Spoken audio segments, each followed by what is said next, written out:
Technically setup's done because I don't have to do as much.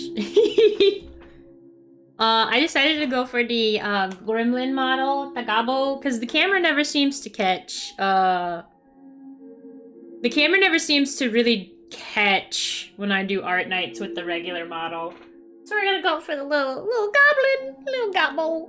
I was having issues, that's why I posted. I was having technical difficulties with it, because I was like, what the fuck? And I was like, oh, okay. Alright, well. I have no... They changed however it's set up, and I had to, like, refresh it, but I didn't know it had changed, so I was like, what the fuck am I looking at? I get really... Really, I don't have patience for a lot of stuff. I'm still gonna allow throwing things. It'll just hit, but, there won't be any, like, silly little impacts. But you'll still be able to redeem throwing stuff. Let me know if that Minecraft music gets too loud. I was like, what can't they get mad at me for?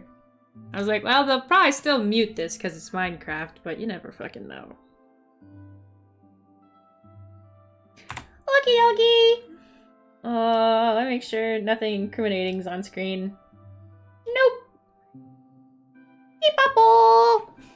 It's still a bit of a work in progress. I don't know if for whatever reason it's washed out or anything. It looks really washed out on the monitor, but this monitor's not very nice looking.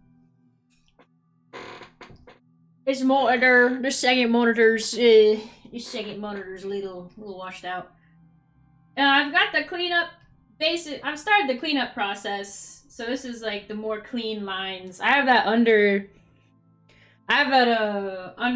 because I erased the expression because I was like, I need to do the hair. But this is gonna be the anniversary postcard. Because I figured since I don't have a lot of merch stuff prepared because I've been so busy and so on and so forth, I would at least have a little postcard. And I've come up with a method that will make it a little bit more. Since it's only a postcard and I can just mail in bulk, I'm probably just gonna have a Ko-fi shop up. And the cost of the postcard will be like $2. And it'll be one of those things where you can pay the $2 or you can pay more. Any of the proceeds or like the profits from the postcards and after the cost of shipping and stuff, the bulk ship, is gonna go towards that fucking capture card. Yeah, I shipped them out myself, so I was like, I'll just have a bulk printer, have them print them off at a bulk shop, cut them out, on like nice cardstock, get a bunch of card envelopes, slap a stamp on it, print off the addresses, mail them out. The end. That'll be the process. That's the idea, is that any profit will go towards that stupid capture card so we can play Switch games again. Instead of having like a subathon or like just a donathon, I was like, you get a little reward for this. You get a little, it's $2, you get a little reward. You get a little postcard in the mail. Yeah, they'll ship when they ship is the thing. Once anniversary happens, we do all that little fun stuff. I'll have it be like on a pre-order through the Christmas season, and then I'll probably for the new year have them mailed out. That's my idea anyway. That's my goal. But yes, we have a little Ainna, little chubby Ainna. She do be. I had this circle up because several years ago I saw like this thing to help you keep a certain shape that you wanted, and you put it around the art. And it actually helped quite a bit in making sure that she fit within the circle. All things considered. But yep, I'm trying to figure out what, well, I kind of have a cheesy fucking idea for what's gonna go for like the, like how I said, thanks for 1 year of streaming on the original postcard. Is the Minecraft music already over? It was 2-hour soundtrack. It's a little cheesy. It's gonna be, the text I had in mind was thanks for letting me fly high for 2 years. Because, I think the idea for it is that, it's gonna be like a nice, maybe sunset, blue sky-ish, kind of purpley. Ainna's doing a little flying stuff with her little tiny wings that somehow support her little chub, her little squish. So that's the idea. A little cheesy. Yeah. It certainly helped in making sure that she fit within the space I wanted her to. The only thing that kind of went out were her fingers and her wings, but that's alright. But it's clean up. I gotta clean up the hair some more. I'm glad that you like the teeth and the floof. I gotta clean up the expression.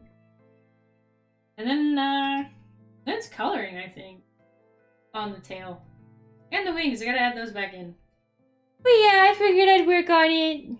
Instead of, like, making you wait. Because I also need to work on it some more.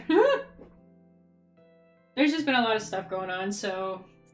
Yesterday I played Lethal Company. It was a last minute decision. I was like, I was supposed to work on it, but then Lethal Company is just so fun.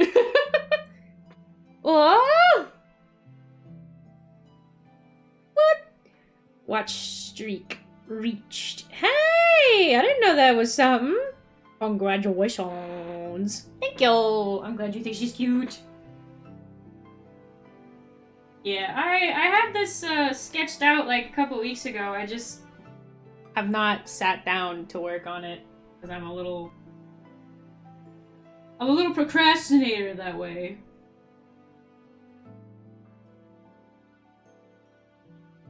Just a little bit of a procrastinator.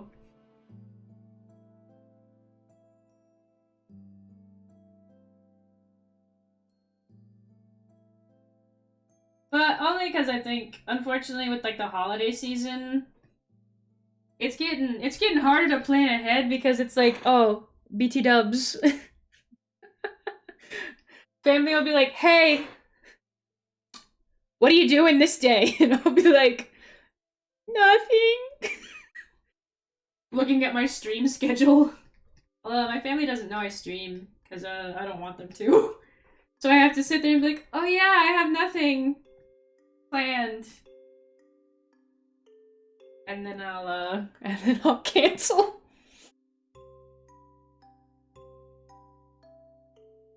It's different. It's not 3D Among Us. It's I would more say it's kind of like Deep Rock Galactic if you've ever played that. The ones with the dwarves in space where they're doing dangerous mining operations. This is kind of like that, but it's dangerous salvage operations instead. So instead of mining for your shit, you're going to these deserted planets and scrapping and salvaging what you can find. And the wildlife does not like you. And it's really fun. I've been playing it with friends, and it's kind of hard. It's unfortunately really hard for me to say no when, like, Lethal Company's on the table. They're like, oh, we're gonna play Lethal Company. And I'm like, Lethal Company, you say? Oh. How many people? The atmosphere is just... The atmosphere has, like, an analog horror vibe to it. It's really enjoyable. Maybe if I get to a stopping point I'm happy with, maybe I could convince hubby to play a little bit with me, but hubby's been feeling a little under the weather, so I won't force hubby to do it. I wonder if you can play solo. If you can play solo, I'll subject myself to trying to reach the quota by myself. But basically, you work for this company that sends you on these space missions. The company does not care if you live or die. Well, they technically do because they penalize you if you die. They penalize your profit margins if you die. So, the company, who does not really care as long as their quota's met, sends you out to these planets that are deserted, but they look like humans have occupied them. They look like humans have occupied them. So it has like this analog horror vibe to it, because you have no idea what happened to the humans. You have no idea what happened to the people that were living here. And you're going into these decrepit factories and buildings looking for scrap to sell to the company. And you have, the quota gets worse and worse and worse the more you play. So it's kind of like a roguelite a little bit, because you can buy gear to make it better. You can buy gear to improve your experience and your survivability. But if you die or you lose and don't meet your quota, it resets, and the quota resets back to the lowest level. Yeah, hubby resting. Hubby just been a bit under the weather. I think hubby gave it to me a little bit, but I'm not as bad off. I had like a little bit of a head cold yesterday, but I haven't developed a sore throat yet. Kind of hope I don't develop the sore throat, because then I'd have to postpone the anniversary. Because that would probably not be very fun to have to talk for a couple hours for anniversary. Be like, so anyway, happy anniversary! It sounds tricky. It's very fun though. I don't know how to explain it. There's lots of videos where, so the other day I joined Chapel, who's a VTube friend, I joined Chapel playing it. And me and Kanda, another friend, went back into the building because I had a flashlight, and Kanda was like, get over here, get over here, get over here. Get over here. Because you have the flashlight. So we walk into a doorway, and then I hear bone crunch, and then I see him ragdoll and be dragged away by something I couldn't see because it was above us.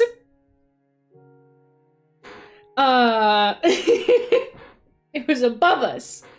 I immediately just stood up and walked out because I was crouched down. I just walked away right away. I was like, I don't even want to go after his body to get, so that way we don't get penalized. I'm just gonna leave. The eyes will come back after I do the hair. So yeah, I just abandoned my friend in an instant. I was like, well, he's dead. Bye. It's a very interesting survival game because it encourages teamwork, but at the same time, I've never abandoned anyone faster. I've never sat there and been like, huh, I can't deal with this, and left in such a manner. Like hubby, when it's just me and hubby playing, if hubby dies, I just abandon the entire operation and I get in the ship and I drive away. I don't even try and make a profit quota or get the body back, I just bail. I'm such a little betrayer.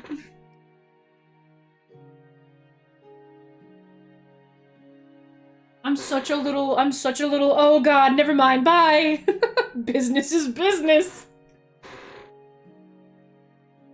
It's something. I quite enjoy it though. Oh, I see why that looks so awkward and flat. There's supposed to be a little roof here too.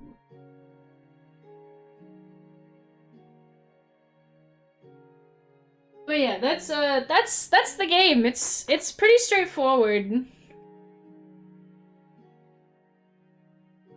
I quite like it. It's got that analog horror vibe, like I keep saying, because you don't know what's going on. You have no idea. Everything, story-wise, is your own assumption, and I love that.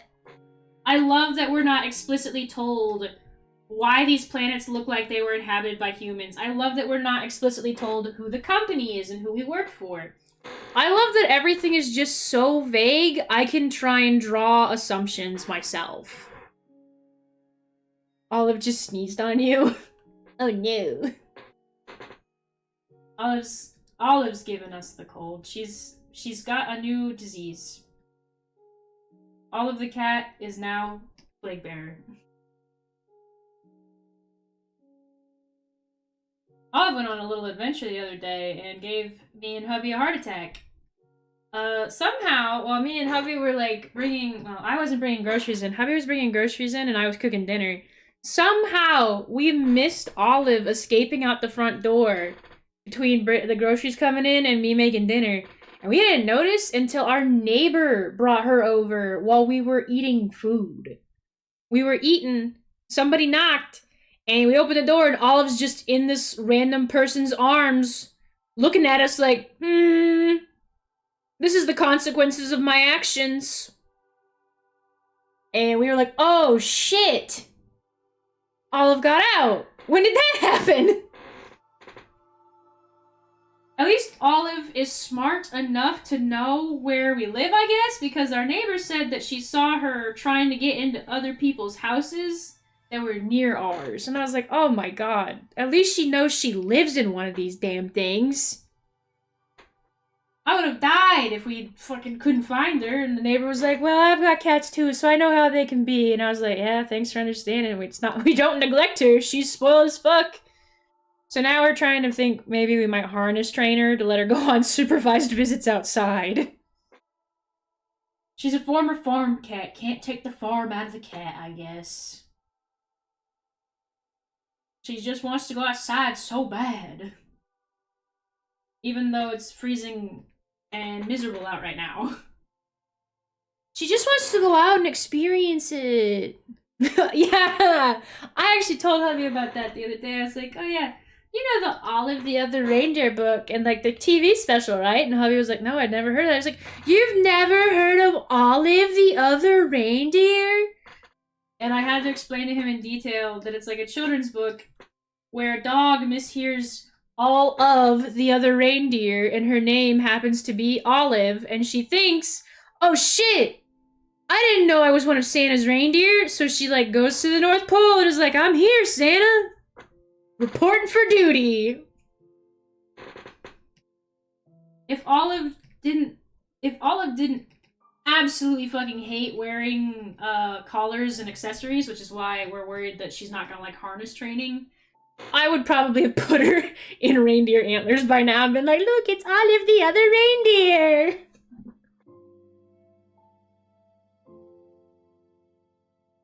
Getting a jump on that Christmas work.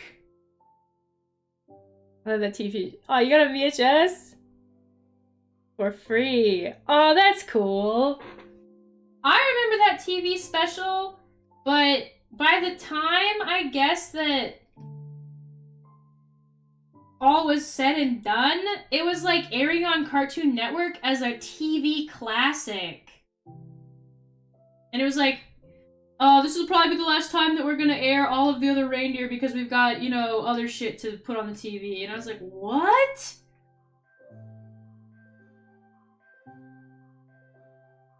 And then I remember that there was also an Ed, Edd and Eddy's Christmas special. And I think I watched them back to back. I miss when Cartoon Network used to put on, like, blocks of Christmas, like, specials for their cartoons. I'm sure Teen Titans Go has a Christmas special. Really? On Nick? I swear to God I saw it on Cartoon Network. Maybe they exchanged it a couple of times, but I swear to God I saw it on Cartoon Network, and then it was followed up by the Ed, Edd and Eddy Christmas special. And then it was followed up by Grandma Got Run Over by a Reindeer. The one with, like, the aunt that's like, I'm gonna kill Grandma! And collect the life insurance money or something. That's a humdinger of a Christmas special.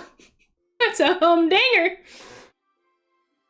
The characters... Grandma looks like she's about to have a horrific accident any minute now in that entire special. That was definitely see it if you saw Grandma. Yeah, it was Cartoon Network. Grandma got ran over by a reindeer. 3-stream watch streak. Is this watch stream? Is this stream? Stream watch streak a new thing? It's kind of cool. I like that. I miss the old Christmas specials. I do too. Dude, the Grim Adventures of Billy and Mandy was a fantastic Christmas special, and it was barely Christmas related. Oh my god, I love that one just because it was so fucking off the wall, out of pocket. Like the reveal that Mrs. Claus was a fucking vampire the entire time.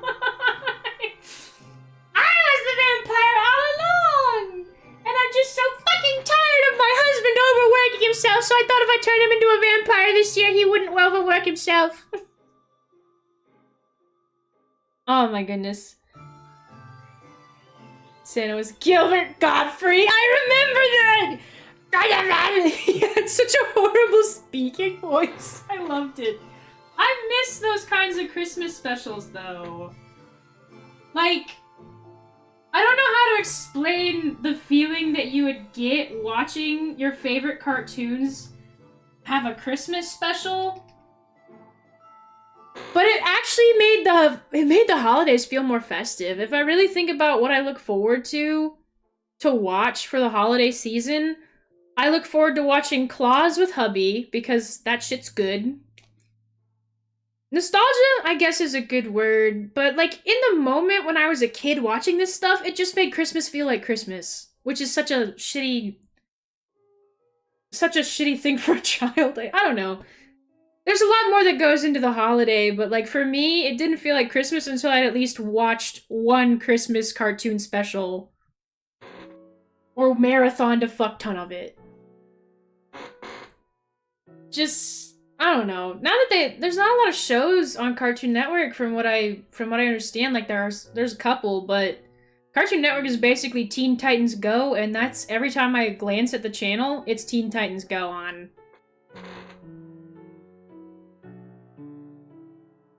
Not to say that Teen Titans Go is horrific. Oh, I'm glad. I'm glad that Halloween felt a little bit more special. I'm hoping next year my Halloween doesn't get derailed. I really hope that my Halloween doesn't get derailed next year, and we'll actually be able to proper spooky month. Birthday stream is gonna have some spooky stuff I didn't get to play. But I don't know if it'll feel Christmassy. There's not a lot of Christmas games or ways to make things feel Christmassy. We'll probably watch some Christmas movies. Maybe we'll have a stream where we watch some of those Christmas cartoon classic specials. So that way we can get into the holiday vibe.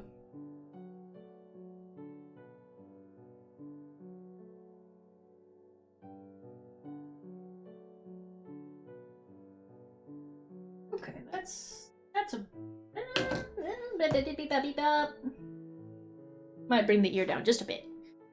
TTG is weird for you because sometimes I see a clip kind of cool and then later I know! Yeah, sadly most Christmas related game stuff only happens. Yeah, it's weird. There's not a lot of like Christmas games that come to mind for me. Like Christmas is mentioned in the game and you're like, wow, that's neat. Cool. I guess it is a thing. Also, thank you for the hydrate. It's weird. It's weird. I don't really know how to make stuff festive. During my partying days, you remember seeing the Powerpuff Girls Z had a Christmas special? Really? Powerpuff Girls Z be like... Yeah, it must be new, because I don't remember this popping up last time. I guess it's just giving you guys extra star candy points to be spent. Which I guess is nice. Lower it. Just a friend.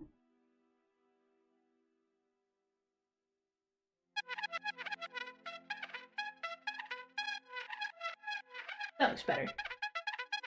He cometh.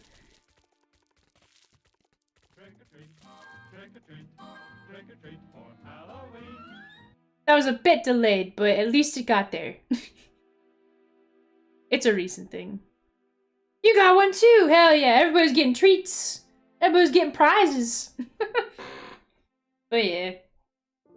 I can't think of a game that I would associate with Crimbus. I think of games, like Christmas games to me are games that come out for the holiday season that you maybe get on Christmas. And I can't remember the last video game I got on Christmas. I think it was Kingdom Hearts fucking 3. Oh shit, there is a Nightmare Before Christmas game now that you've said that. It was a PS1 game. But it was like a prequel to the movie? It was like Oogie Boogie's Revenge, and you have like this weird little slime armband that looks like one of those things you throw at the wall with a hand on it, and it sticks? That was a fucking fire game. I remember playing that on my dad's shitty PS1. And the disc was kind of busted because it was from a rental store. So I was constantly praying to God it wouldn't freeze. It was scratched to hell and back. You gotta call yourself out being a dedicated sim to get the points. You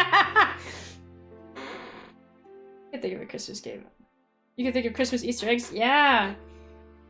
Well, isn't that like game company that's trying to make like Christian value games, like Christian games with Christian values in them, and they want to like make a Skyrim like version of the story of Christ, and they're like really passionate about it.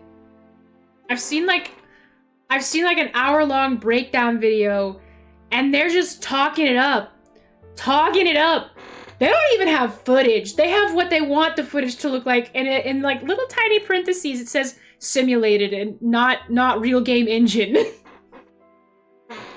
And they literally straight up want to have like a Skyrim version of Jesus's story, all the way from like birth to his eventual crucifixion. And I was like, that's a really fucking weird thing to do. That's a real... They straight up were talking about, like, how they wanted to have, like, a power tree. Like, you can unlock the miracles Jesus can perform by leveling up. Like a Skyrim tree. The Passion of Christ, but published by fucking Activision. It's called I Am Jesus Christ, and you dual-wield wizard spells like Skyrim! He just has Bioshock powers. Wine upgrade win. Let's see, like that is a video game. Jesus games by Yeah, I will not be buying I Am Jesus Christ when it comes out in like 2040, whenever they finally get a publisher or whatever to help them. And they're like, we want to make a line of games. We eventually want to, like, Jesus is our starter, but we want to have like Noah. And then we want to have like Joseph. And I was like, is it Joseph? Jonah! God, I don't know my biblical characters. And I'm sitting here like, excuse me, we already have a perfect movie covering Jonah and the whale. It's called VeggieTales. I saw that fucking movie in theaters. And, I sang along. It was a sing-along edition, I'm pretty sure. Like Jonah VeggieTales version, and it was a sing-along version, and I fucking killed it with We Are the Pirates That Don't Do Anything. Pirates who don't do anything. I love that bit. I love that song. When I was a kid, that was my favorite one. I can't tell if this is a serious passion project. The thing is, so, like, it has to be, like, a passion project that they do not understand the scope of. Because it's two brothers who are just really passionate about Christianity. They're Christian.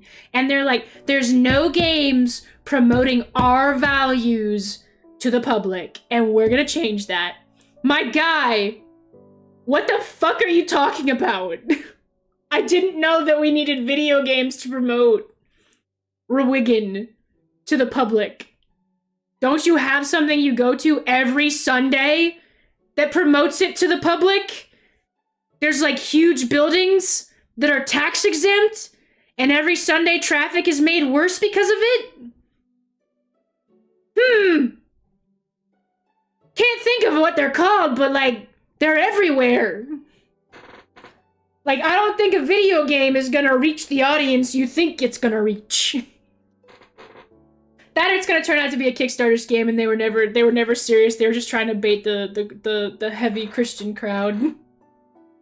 The moms that want their children to play wholesome games. There's a fighting game called Fight of the Gods. That's close. God, if there was like a demo... If there was a demo of I Am Jesus Christ out... What a better way to make Christmas feel like Christmas, huh? Jesus. I don't know. I don't understand.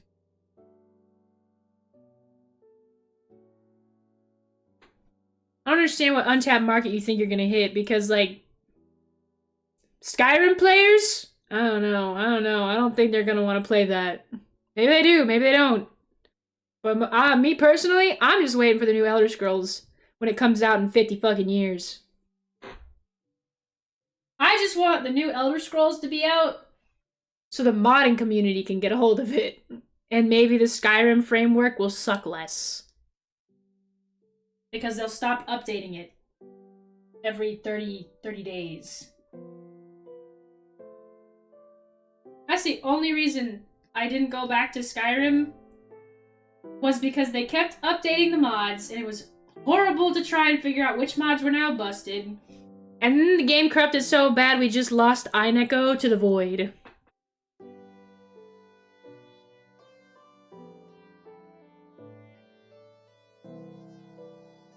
Temple OS, which technically has games on it.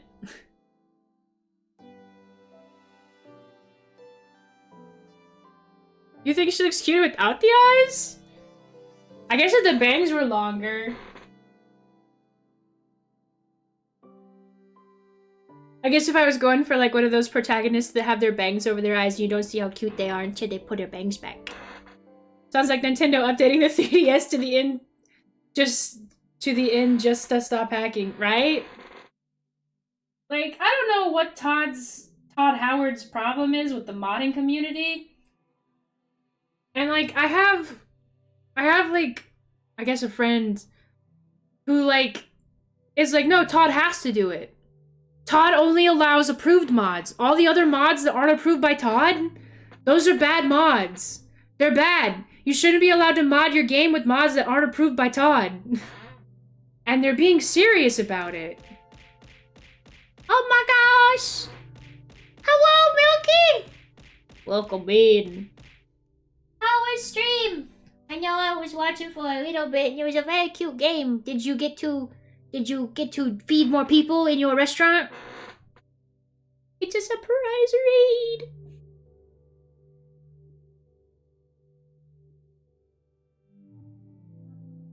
Did you get to feed a bunch of people? Oh, that's the eraser tool.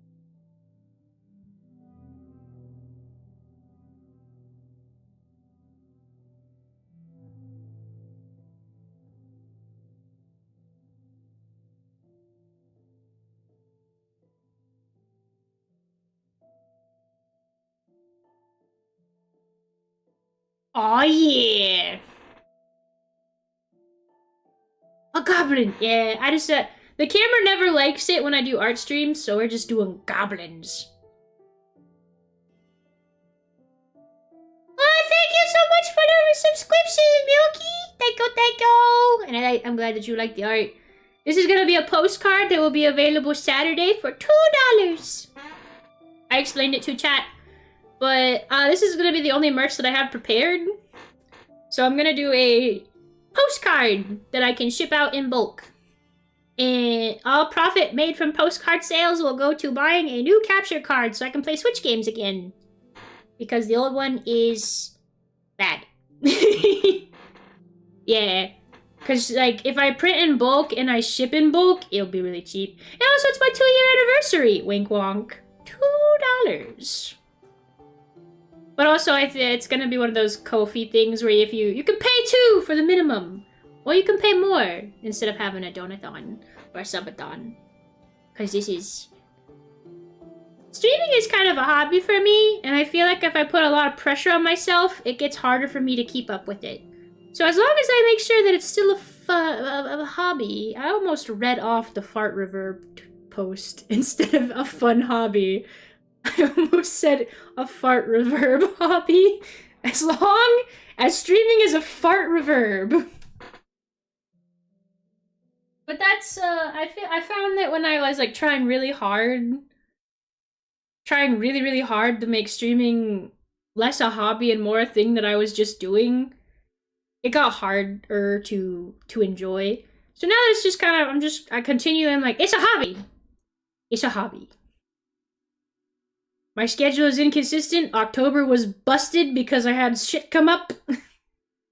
Now I'm just like, I stream when I stream. If I have a consistent schedule, hooray! If I don't, Eee! It is what it is. But I also want to make sure that people are rewarded for their continued support. So that's why I'm trying to make the postcard as accessible as possible. So $2. It's not terribly priced, I feel. Lots of paper, ink, stamp, envelopes. The pre-order will probably be up from Saturday until New Year's, and then I'll ship out January, just to give people time. Like, in case things are tight this holiday season, no rush. That's the idea. And then maybe next year... Yeah, if you're trying to make a job out of it, you definitely want to put in the time. You gotta put in that works. It's her tail! The circle is to help me keep things in bounds, roughly. But Ainna is a little chimera creature with a big fat tail. And little pixie wings that I had to erase to do the hair fluff. So she's kind of sitting on her tail while she flies. To keep it out of the way.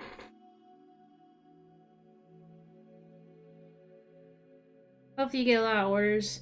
Yeah! Possibly? It is what it is. I'm trying...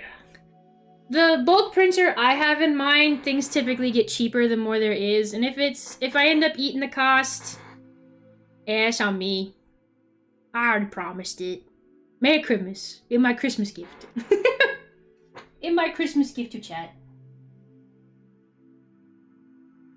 I think it'd be a little bit more risky if I was like promising that it was gonna be like an acrylic thing. But since it's like a bulk print thing I can do, I could even print them myself because I know my printer's more color accurate. But it might just be, in my mind, it'll probably be easier to go to a bulk printer. Depending. Now, if I only get like 2 orders, obviously, yeah, it's gonna be done at home. Like, I think during my initial merch run for last anniversary, there was like a handful, so I just did it myself at home with my printer because when I sampled the bulk printer, the colors were shit, and I was so pissed. I was like, you don't even color correct? And like, well, no, we don't color correct. We expect you to do the color correcting. And I was like, how the hell am I supposed to know what your printer fucking looks like and color correct when I'm not even physically present? And they're like, I guess you don't. Yo, Utz. Thank you! Thank you, Milky. I work hard on the art. Thank you for the encouragement.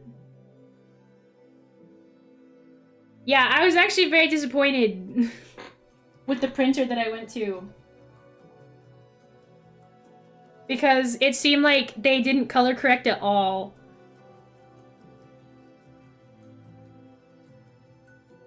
And then the second one I went to, it had a nice gloss to it. But they printed it on like weird photo paper, and I got really pissed off at them. And I was like, why is it on photo paper? I was after cardstock, like semi-gloss cardstock. It was an interesting initial run of the merch, and I've learned some stuff. So if all else fails, I at least know that my printer, I can color grade.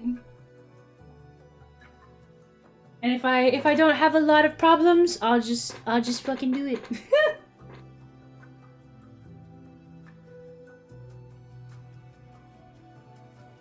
But that's the idea.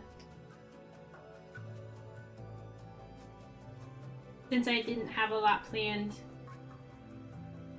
Because I thought about doing the dress-up magnets. Like the little Ainna you can put on your fridge and dress up. But logistically, I have no idea where to get that kind of thing made. And if I was doing it at home, it'd be kind of pricey because I'd have to order the magnet sheets, and then I'd have to order new blades because my Cricut would have to put in the work. And it wouldn't be bad. It would not be bad. It would definitely be homemade.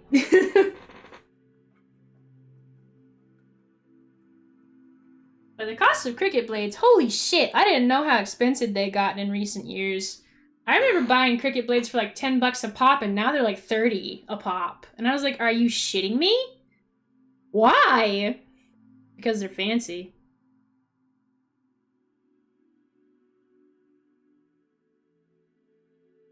Yeah, Redbubble. I'll see. I'm gonna do it in a pre-order form so that way I can see how many come in and then do my bulk order based on how many I've got. And if I don't have to worry too much, I'll just crack out the old printer and be like, all right, old girl, don't fuck this for me. This would probably be the last run of that printer as well. There's this new, I don't know what it is about printers and I guess maybe the college degree I chose, but there's this new fucking printer called the ink tank printer. It blows my mind. I love it. I want it. I know we're out of ink, so I'd have to pay for ink. It would go into the cost. I know. That's why it's a pre-order, so I can figure out how many. And if I need to buy ink. Yeah, it's called like an ink tank, and for some reason, Shaquille O'Neal is advertising it on TV. And it's a printer with ink tanks in it that are refillable. Yeah, inflated ink prices are awful. That's why the ink tank printer looks great. Because it's just 4 fucking tanks. Your black, your cyan, your magenta, and your yellow. And you just buy these big fat bottles of ink. And you fucking fill the tanks as needed. Yellow looking really low? Fill up yellow. Cyan's looking empty? Fill up cyan. There's no more, oh well, fuck this. The cartridge says it's out of this, so you're not gonna get any more color. But you didn't use a lot of ink and black? You used a lot of pink and blue? Well, fuck you, you're out of pink and blue, and you can't do anything about it because you used the cartridge. The problem is that I think the ink tank printer, extremely expensive, so it is not a thing I can have.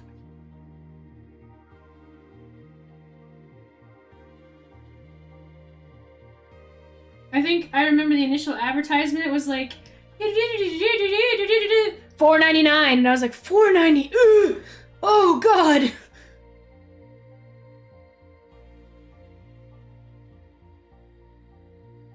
That is more like a fancy small business printer. But I was like very impressed because it's like an industrial printer at home. Industrial printers do not use cartridges, they use tanks. And you fill up as needed.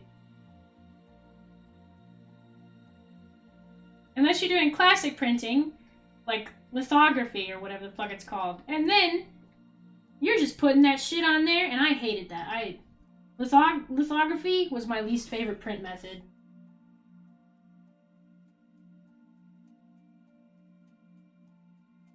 Lithography was my least favorite.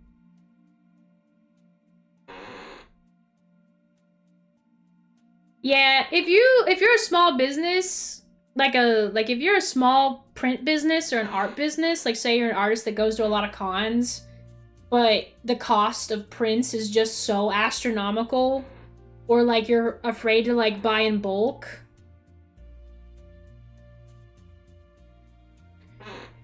And so on and so forth. I've never been to a con and had my own table, so I don't know all the costs and so on and so forth. I cannot pretend that I do. But I know that conventions, you're probably going to have a stock, and once you're out of that stock, you're out. I feel with this, you don't have to put so much risk into bulk order of a print, and then, oh shit, nobody bought it. You can print out like 5 or 6, maybe 10. You think it's going to be a big order, maybe go to a bulk printer. But if it's a print, and you don't think it's going to sell well, holy shit, you got your ink tank. And it didn't burn your cartridge. Man, I do not like cartridge printers, but it's what was available when I was in college. And I had to get a printer. which was something they did not tell me would be kind of needed.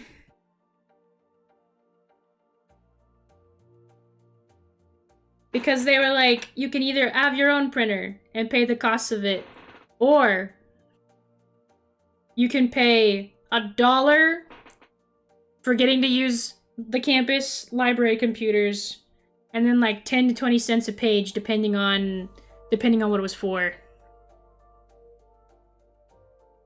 Holy shit, it only costs 25 cents to produce an ink cartridge? Oh my god.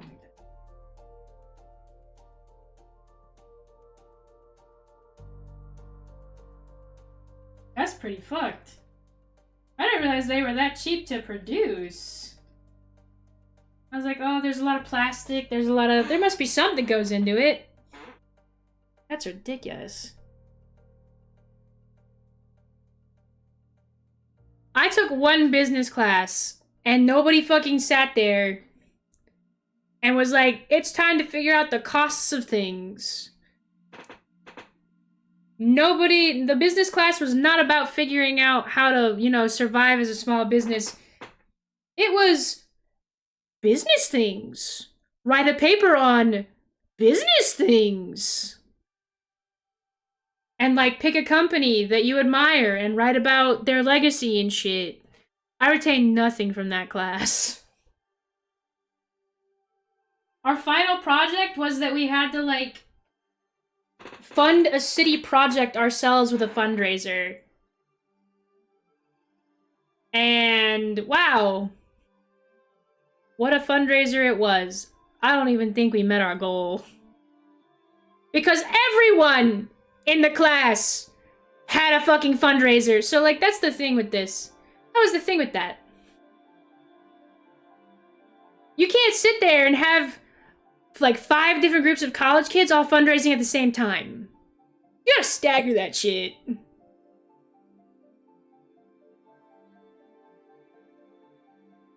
Because nobody was supporting each other. It's well, if I support you, I gotta support the rest of the class, and I'm already fucking stripped for cash. Because I had to support my own fucking fundraiser. Because no one else is supporting my fucking fundraiser.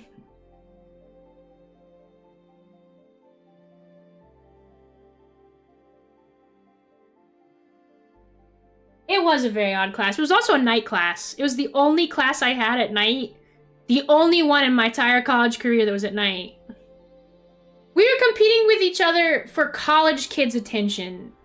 So, there's 5 groups of college kids all fundraising for different projects for the city. You are now putting those 5 groups of college kids trying to garner the attention of all the other college kids on campus to pick their fundraiser to support over all the others. So you're trying to figure out ways to outsmart each other and how to out-promise people. And you're offering, shit. You're like, oh, donate this much, get this thing. Donate this much, get this thing. I remember having to sit in a fucking campus, a college campus lobby of one of the buildings, hawking candy bars and bracelets. It did not go well. half-gram joint per purchase. Yeah, it kind of was more about how to sell. And then also, business expense. We didn't come close to funding our project. That's all I can say. Because we had to pay for the cost of production for the bracelets. And we also had to pay for the cost of the candy bars. We had to pay for the costs of getting to rent out that building to have our table set up. Because it had to be like a real situation. I don't remember everything. But I remember thinking that this was kind of dumb. And not very business-like.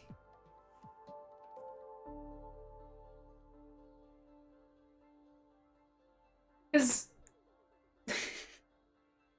we didn't even get like a budget that was allotted by the professor. It was straight up out of pocket money. Our college kid money. Not covered by tuition money. It should have! I don't know how much tuition money I had to throw at labs and shit. Like, I think there was one semester I went to chemistry and my tuition for the lab by itself, just a lab fee for, like, supplies and gear, it was $300 for the class. Not bad for the entire semester. But I remember seeing that charge and I was like, Jesus fuck! What are we doing in lab? And then we did, you know that piece of, you know that fucking paper test where you put some ink on some paper and you put it in a fucking glass of water? We did that. That was one of our fucking experiments. And it was a college chemistry class. Yeah. And then we had to test it, then we tested the acidity and shit of water. And well, that was the thing, we were using special markers to test the different acidities of water with those fucking ink drip tests. Yeah, I guess it was litmus paper. That was what it was. That's what it's called. I almost failed chemistry until, like, my best friend in the class, gave me this analogy for balancing chemistry equations and was like, just picture all of the elements as citizens in an apartment building and they want to move apartments or get married and have children and shit. And that straight up kept me from failing chemistry. I don't remember how to do it. If I ever find the notebook of my apartment chemistry equations, I will show the pictures.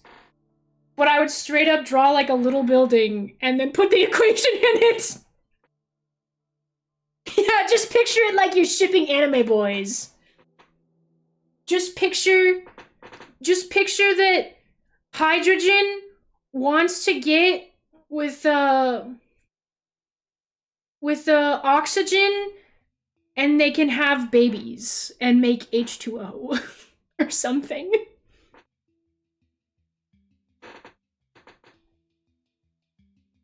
Oh, dang. Yeah. I had a math teacher that straight up didn't believe me when I fucking told her that I hadn't taken geometry yet because my high school fucked up. So she was really mean to me the entire year that I had her because she thought I was, stupid. And so when I finally went into geometry, after taking one of the hardest algebra classes I've ever experienced in my life, I was really good at geometry. And the teacher was like, what the fuck? How are you so good at this? You haven't learned this stuff yet. And I looked my teacher dead in the eye and was like, yeah, I have. Yeah, I have. I took algebra last year. And the teacher was like, no, you haven't. That's for after geometry. And I had to pull out my fucking records to show them that I had taken algebra before geometry.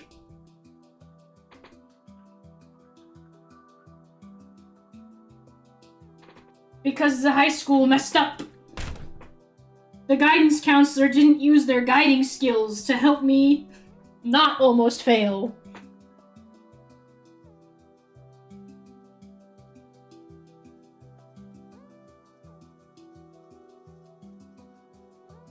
Guidance counselor was like, well, you're in it. Fuck you.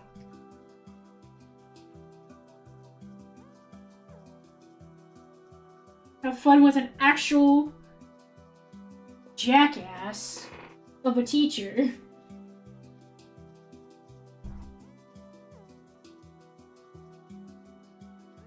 Man. This hand looked great when I sketched it, but now I'm not sure what I was on.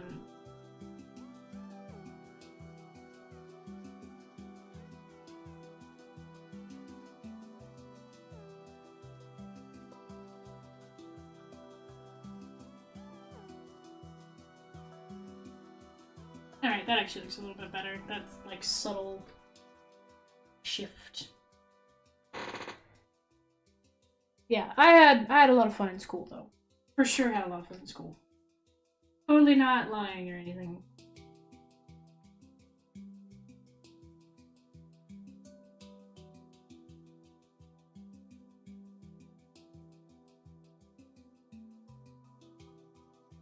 Totally don't remember that teacher and wish them the best.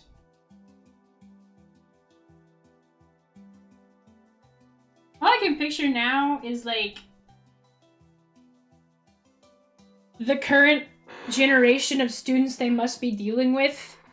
And I do take a little evil, vindictive joy in knowing they are probably miserable as fuck. Cause I got recommended a weird video the other day. It was talking about like how teachers are quitting in mass and stuff because the current generation of students are just god awful to deal with, and I was like, that doesn't sound. Well, you know what? I'll give it a watch. Watched it, and I was like, this was just this lady reviewing TikToks of students throwing like actual literal tantrums if their phone gets taken away, or they threaten to like. They straight up threaten to say that the teacher like inappropriately touched them to get the teacher fired. And I cannot imagine having that profession, going to college and going to school for like 12-ish years or so, however long it takes to get a degree in teaching, just to have a child who doesn't want to give up their phone to you because they were being disruptive, threaten to lie about stuff so that way you lose your job. I was like, oh. Yeah, I'm so glad I didn't listen to people that were like, oh, you could be a teacher. You could be a teacher, Ainna. You could be a teacher. No, I couldn't. No, I couldn't. Someone would ask me something really stupid, and I'd have a breakdown. Be like, there are no wrong questions except the one you just asked. I'm all for learning.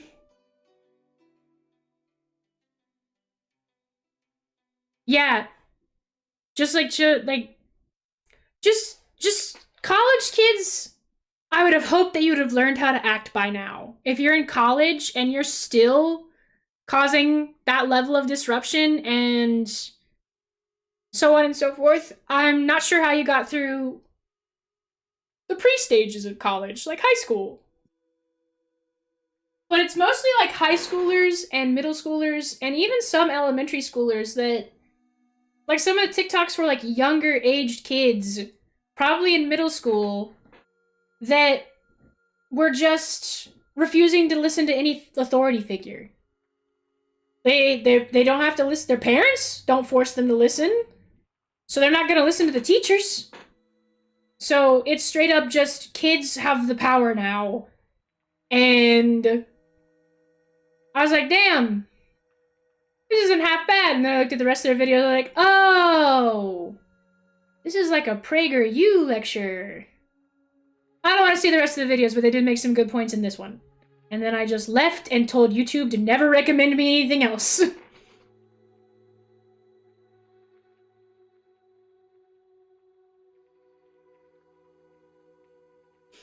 I don't know. It's like, I think they actually did point out that kids don't have the passion to learn. Kids don't want to learn. They don't want to do this. They don't want to do that. They don't. And there are children who are passionate about learning. And it's hard for them because with public school and the teacher having to give more attention to the students that are being disruptive, the kid that genuinely wants to be there is not getting the attention that they need. It's really... The person had a lot of good points. The rest of their videos, no. I did not agree with some of their opinions. But the one that I did watch was pretty informative because, I don't know. I had younger siblings that were still in school up until like a couple of months, like a year or so ago.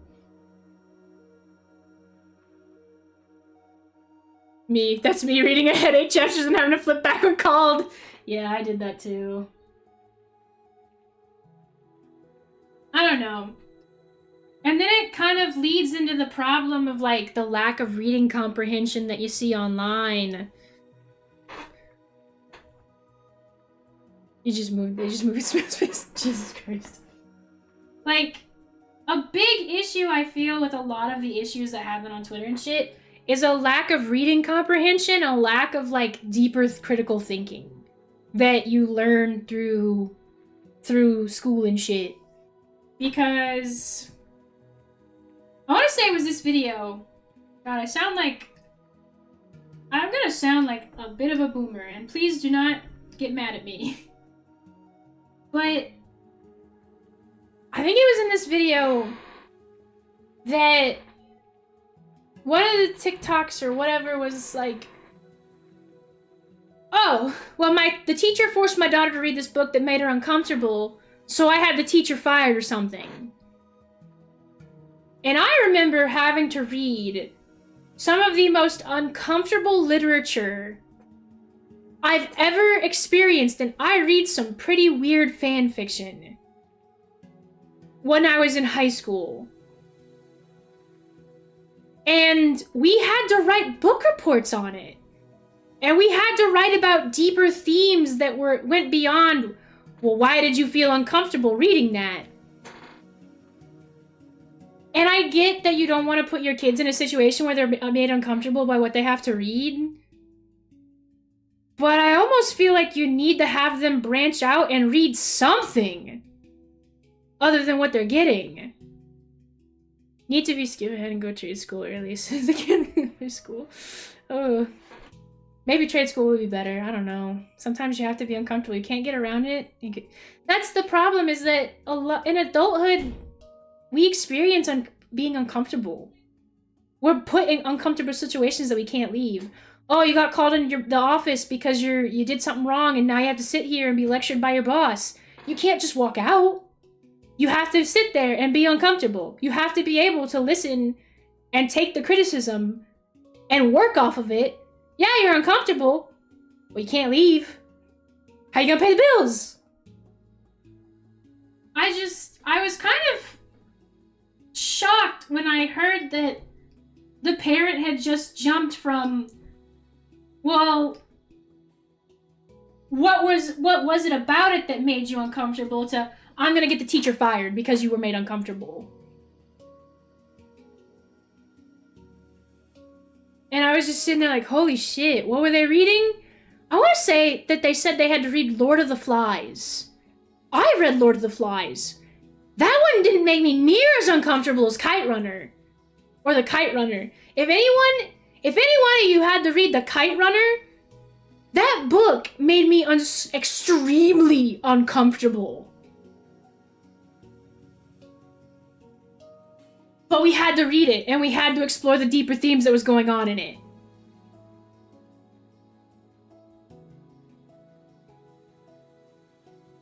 Well, it was a horrible experience. I did not like that book, but I read it. For some reason, keeps recommending me an ostrich named Kevin abusing the one guy that steals his eggs. What the fuck?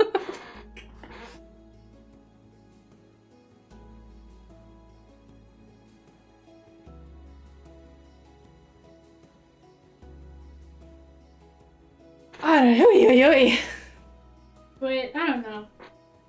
I think part of growing up is that unfortunately we do have to experience a bit of uncomfortableness. Sounds like Urban Rescue Ranch. I didn't have to read that one. We had to read a lot of books that were mentally taxing.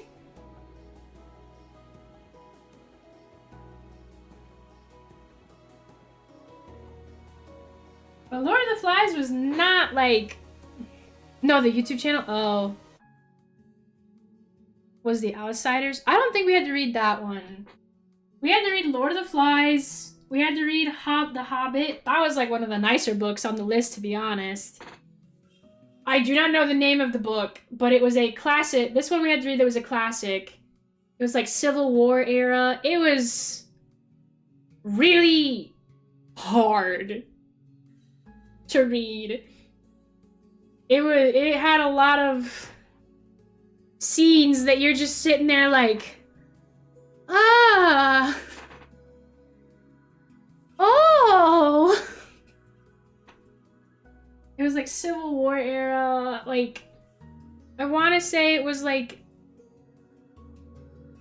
I want to say it was a story of a slave that had escaped and her experiences that she had to suffer through to achieve her freedom. And it was just a really hard read. Reading Animal Farm and yeah. Kevin just does that. Oh, Kevin's just mean? I see. You're writing school books similar to what Conan Doyle. And I don't think I actually had to read Animal Farm. Maybe I don't remember it. There was a lot of books on that reading list for that semester, like year, that were just, you'd grit your teeth having to write about it because you're just like, oh yeah, let me remember that scene where she got out of a situation by doing X.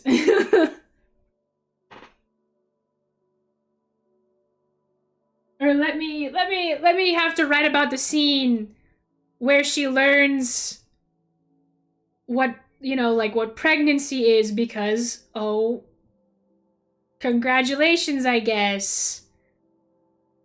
You've got it. And you're just sitting there having to read it and you're like, damn, this shit's miserable. Oi, oi, oi, oi, oi.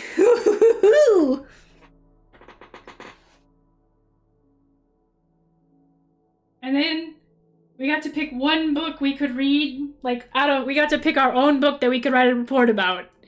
And I picked fucking Spiderwick and I got roasted. I had to pick something else. I was like, could I do Spiderwick? And they're like, that's elementary school level. And I was like, yeah. Yeah. And I got away with picking something else that the Spiderwick author wrote. Because the teacher was mildly interested in what the Spiderwick author was up to.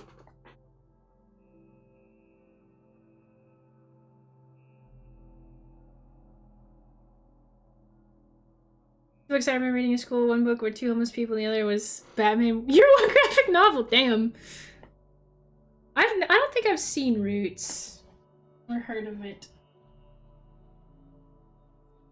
I just remember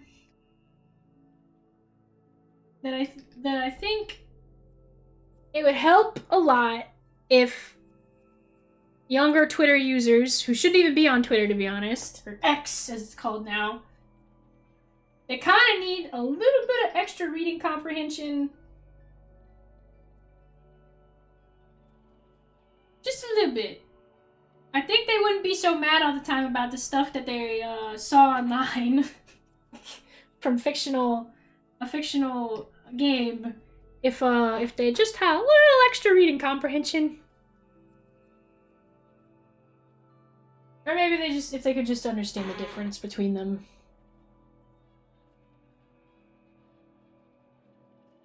Now, do I think my teacher was weird for making us read The Kite Runner? No. I think they need better taste in books that they said were good. Go touch grass, you little shit. Basically. Because they were like, Kite Runner's like a fantastic read. And we were like, oh, okay, what's Kite Runner about? And then everything's hunky-dory. We're like, oh yeah, this is great. I like Kite Runner. Kite Runner's cool. And then you get to the very end of the book and you're like, okay, never mind, I don't like the Kite Runner anymore. I don't like the Kite Runner anymore. I don't like it anymore. I don't like this anymore. I want to put it down. And then the teacher's like, so what do we all think of the ending? And we all just turned and we all looked like dead-eyed. We had the soul ripped out of us. You remember when everyone was reading Twilight? I unfortunately was one of those people that was reading Twilight in school. But not like assigned by like the teacher. But because like everybody was reading it. I brought it up on like I was in Milky's stream for a little bit before stream, and everybody was reading Twilight. All my friends were, so of course you give into a little peer pressure.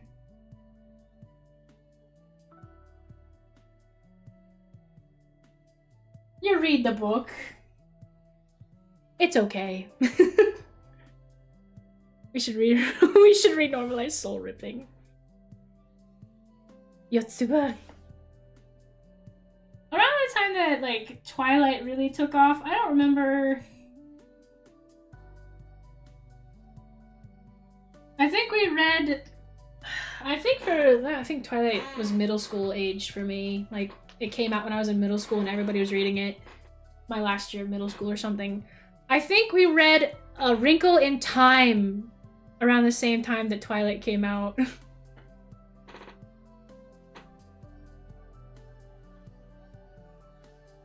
And in middle school, it was fun to read.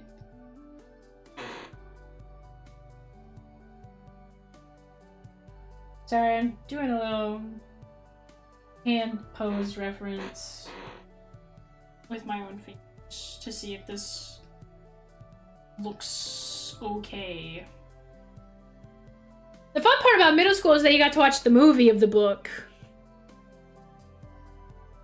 Yeah, that was about the time I think I was in middle school. So we were like, yeah! We get to read a book, you get to watch a movie. High school, you didn't get to do that. You read the book, you wrote a report, and then they assigned another book.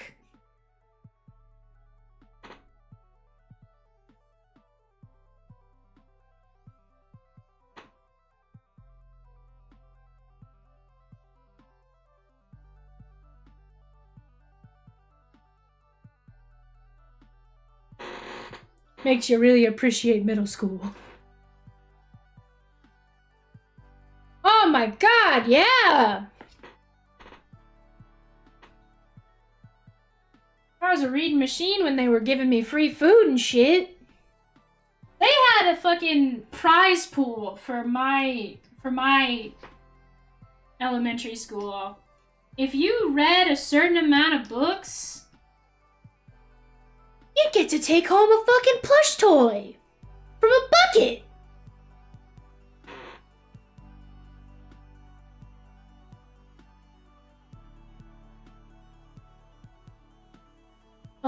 I did not enjoy reading as much then, so somebody never got to take home a plush toy from the bucket. That was me.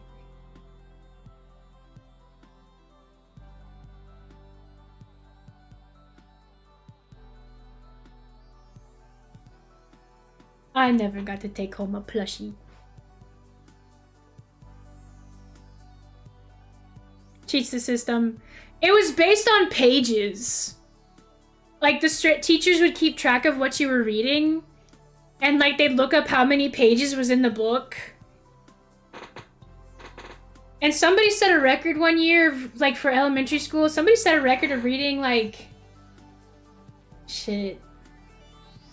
I don't even actually remember this whole assembly. I don't remember it.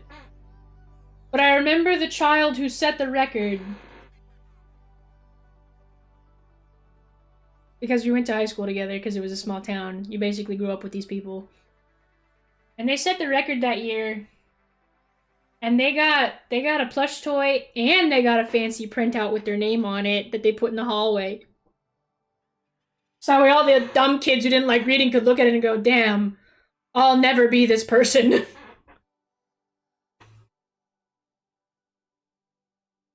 I didn't really get into reading until I read The Tale of Despero. That was like the fucking... The switch was flipped and suddenly I loved reading. And then the movie came out, and I went and saw the movie, so fucking excited to see the movie, The Tale of Despero, in theaters. Hated it. Absolutely fucking hate the movie.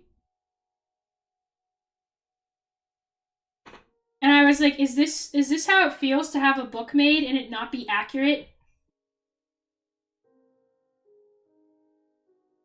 Is this how it feels to get your movie adaptation and you hate it? Because I hate the movie. I hate it so fucking much. it fucked up so much that I like the movie. It's not. It doesn't. It's disgusting. I hated it. Ruined so much of the good stuff. For some reason, they made the mice wear clothes. It's like, oh, it's cute. They're wearing clothes. No, no.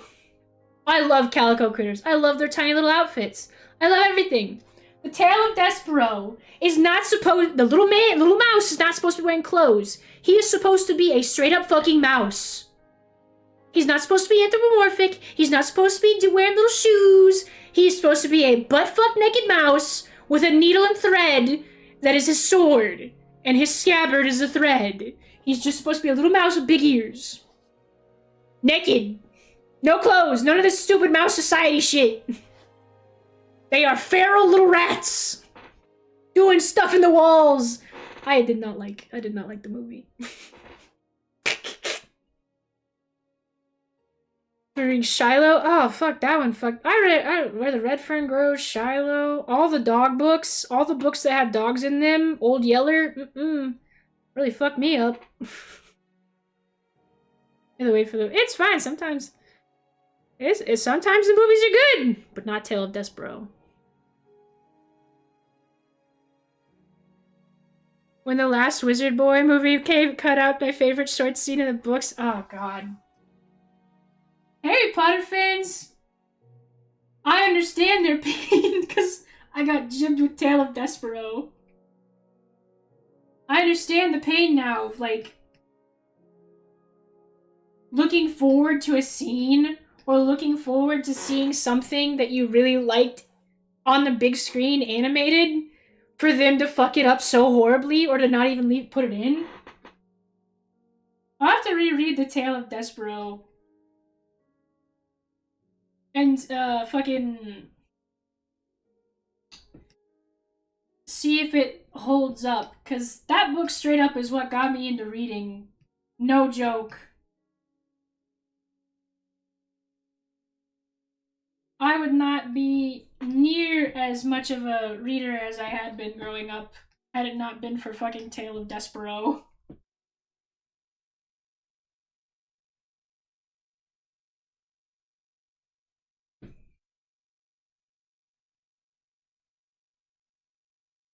Oh, jeez, though. I'm gonna book the movie to then YG. Oh, what was that? I feel so sad when the anime has nothing to do with the manga. Cock and balls! I just know we're going home. It wasn't even like that. I don't know how to describe it. It's just like Despero the mouse has these big ears so he can hear really well. And then he's able to like scale the walls because he's got his little mouse feet. He's got his little mouse feet.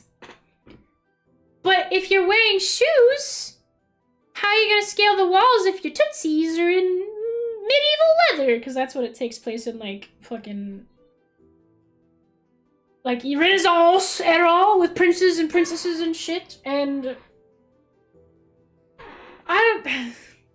They even dumbed down some of the characters to make them less complicated. Like, there's a princess that Despero declares is his lady, and he will protect her because he is her knight, and he's this little mouse with a needle and a thread.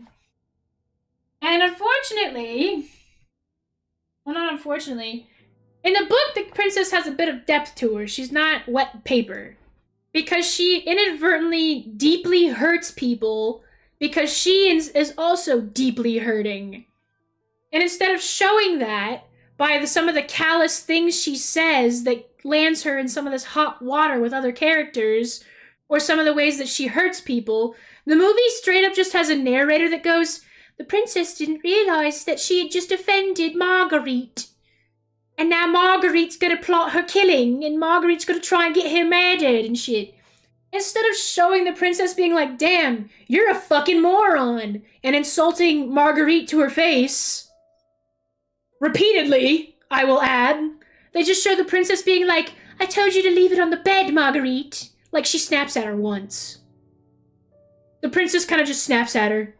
And then Marguerite's like, I'm gonna kill this bitch.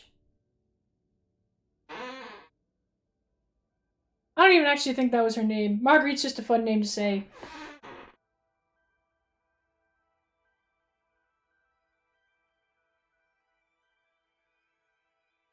That's... So instead of making the princess this complex character who lashes out at people because she's deeply hurt inside as well from her father's actions and so on, they just make it to where she snaps at the maid once, and the maid's like, well, you deserve to die.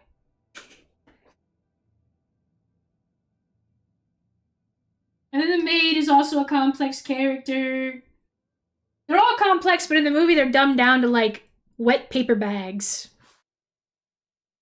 There's, even though I'm not sure with the book Ready Player One, the character turns into Ultraman, but in the movie they changed it to a Gundam. Oh shit! I saw Ready Player One in theaters. I saw it in theaters with hubby, I think. And one of hubby's friends was like, Gundams don't move like that! They were not happy with how the Gundam was portrayed.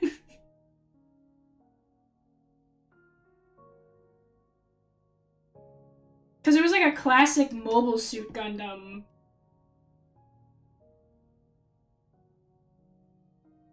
And apparently Gundams don't move like that.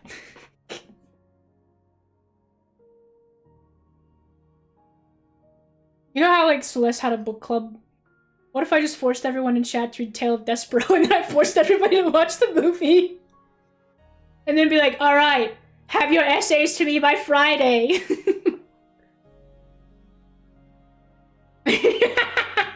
That's what it was. He was like, that mobile suit was moving like a fucking Mazinger Z! You would just not do it. Yeah, I know. I wouldn't make people do that. Tale of Despero is just a weird, nostalgic book for me.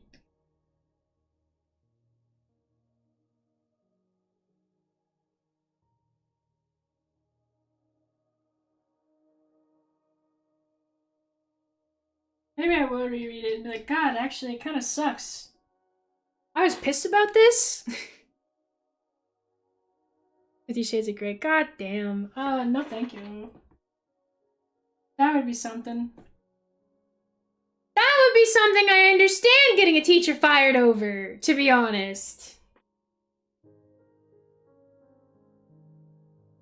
But getting a teacher fired because the book, the classic literature that they were making your child read, made your child a little uncomfortable. I'm not sure what the book was. But like I said, I think it might have been Lord of the Flies.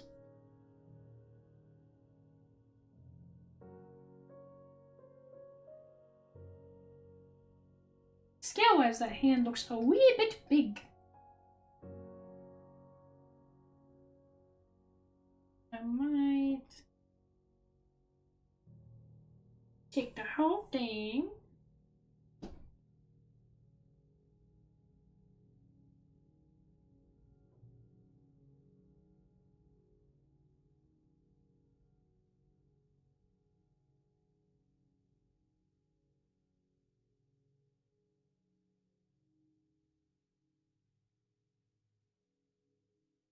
I make that hand a bit smaller. Work for anything less than disinterested goth garbage. Not like they made them do a story analysis on the movie. I spit on your grave or something. I don't know. It's just so weird that, like, literature I had to read, like, I didn't get a choice in the matter, now is getting people fired. If it was, in fact, Lord of the Flies. And I get Lord of the Flies, it is a bit weird. Kind of chocolate factory. Watch Willy Wonka in the Chocolate Factory. Like the one with the original one? Or like the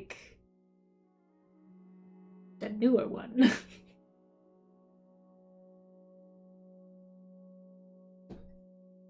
I guess with Gene Wilder it would be the original, wouldn't it?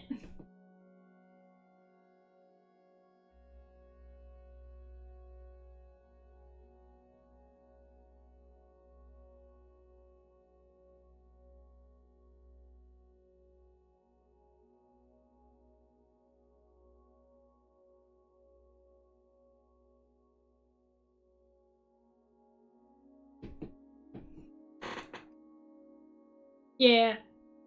It took me a minute to remember who Gene Wilder was. That it was not, in fact, the author of the books. It was, in fact, Willy Wonka in the original.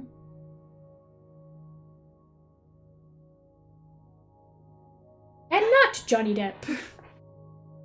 Being weird.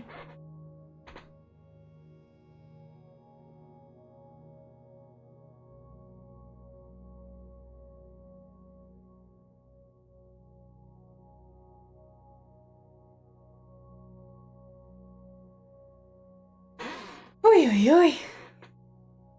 Yeah, I actually ended up watching Young Frankenstein accidentally, like, for around Halloween one year. I was just flipping through channels at my grandma's house, and Young Frankenstein was on, and I ended up watching it, and I was like, damn, this is actually pretty good. Even though it was like a black and white movie, I was like, damn, this shit's pretty damn good. Where the Oompa Loompas are. Ice King, and it's so weird. It's so fucking weird. I saw that they were making another fucking Willy Wonka, and it's like supposed to be his origin story. I was like, what the fuck? Do we really need that? I don't need to know where Wonka fucking came from!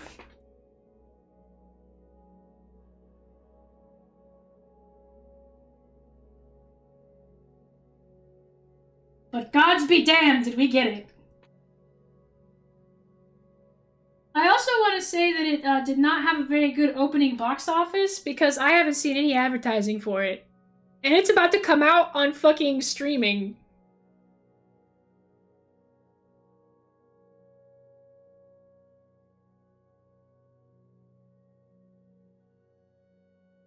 Yeah, the Wonka movie, it exists.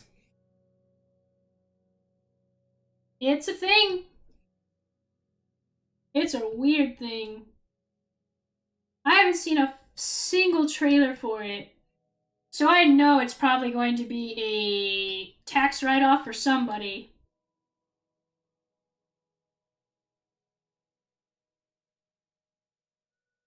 Somebody is hoping that they don't lose their job over it. Whoever fucking suggested it, I don't think you're gonna be making movies too terribly much longer if that's all you got. I don't know. I really think that I would like something original. Just something new. Wait, no. Old lady in front of Frankenstein has a name that scares horses. It's been a while since I saw the Young Frankenstein. I'll have to refresh because I don't remember.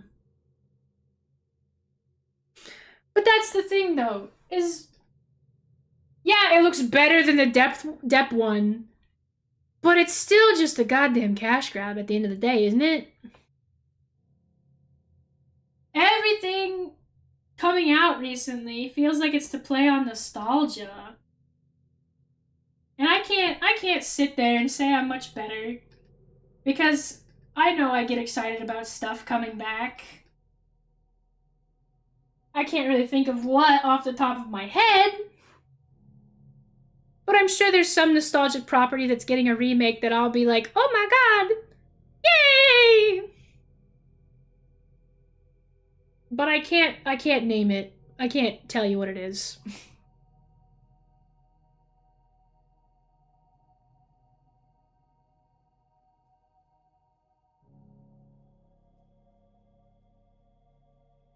I'm trying to think of a nostalgic property that I was super into as a kid. That if they suddenly announced they were making a movie or something, I'd be over the moon. But I don't know what that thing is. I don't want to explain or reveal. I just want some kid to go into the chocolate factory and it's the most nonsensical bullshit a toddler would imagine. If you asked him what a candy factory is like. Definitely better to you. I see. Yeah, we did get a Hunger Games prequel recently, didn't we? Yeah.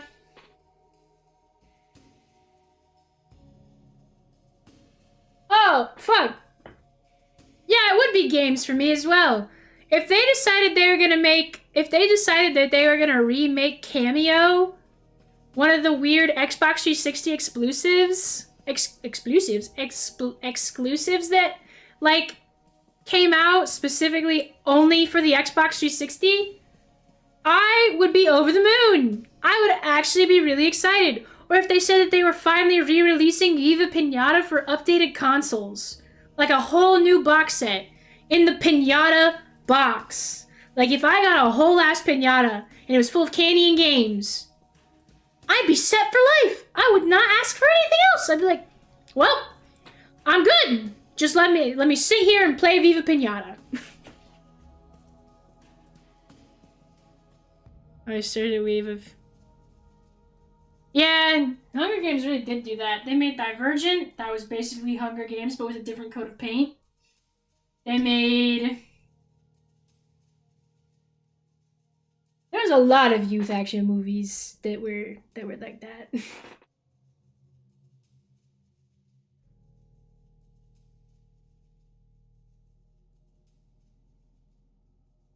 There was that Jupiter Ascending movie that definitely was trying to capitalize on young girls doing stuff, doing cool stuff.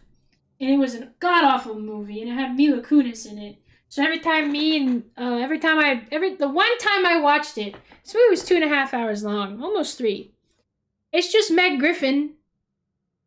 It's just Meg Griffin. Sitting there talking about bees.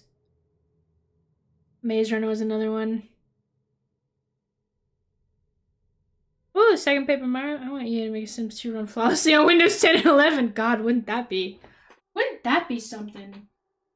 But why would they do that when they're just gonna keep making Sims stuff packs and charge you $30 for them or more? Why would they try and do something that people actually want when they can just sit there and be like, you'll pay for it. We know you will. And I know I will too as soon as the sale rolls around, and I'll be like, you mean Sims for rent is 20 instead of 50? That's not too terribly of a deal. And I'll buy it.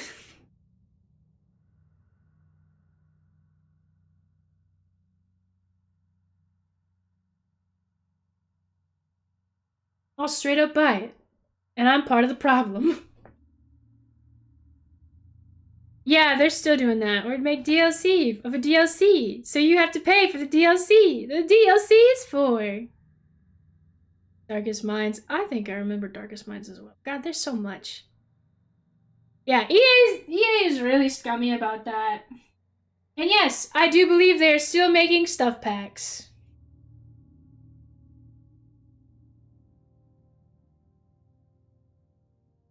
Now they have stuff packs that are called mini packs. And they're only $5 instead of $12. And they come with even less.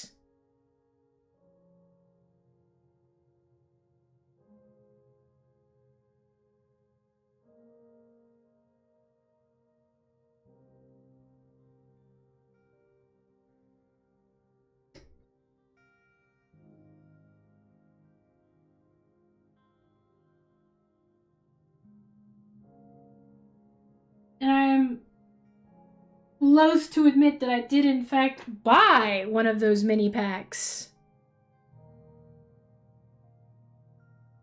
Because I was like, oh man, yeah. That doesn't sound too terrible. $5 to get vacuums?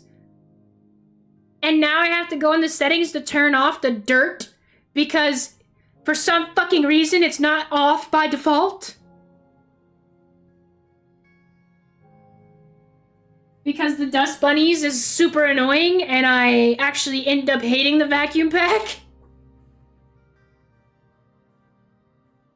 You said a laugh at the H&M stuff pack. Those clothes are 1,000 times better than any stuff packs in Sims 4. Yeah, unfortunately.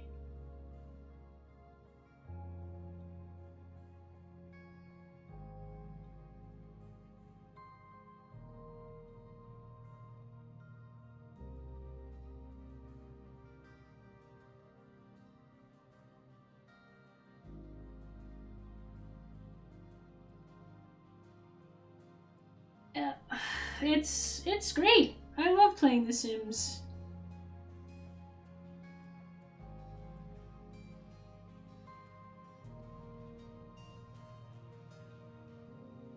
I love that EA doesn't actually, like, feel the need to fix the game. When there's still parts of it that apparently are broken. Or releasing DLC, and it's busted on release.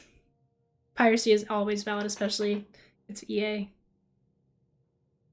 Have I ever tried the Sims Life Story series? Is that the thing they rolled out where instead of, like, making your own family from scratch, you have a sim randomly generated and you have to live out their life story or something? Is that what that was?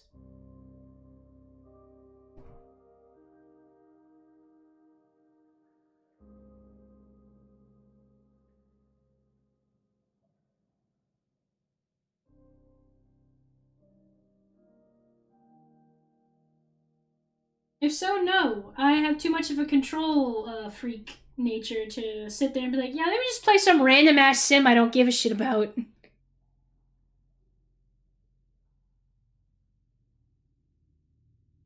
Castaway is the only one where you can create sims. Yeah, living out a pre-made Sims life story. And some people like doing that. Me personally, no.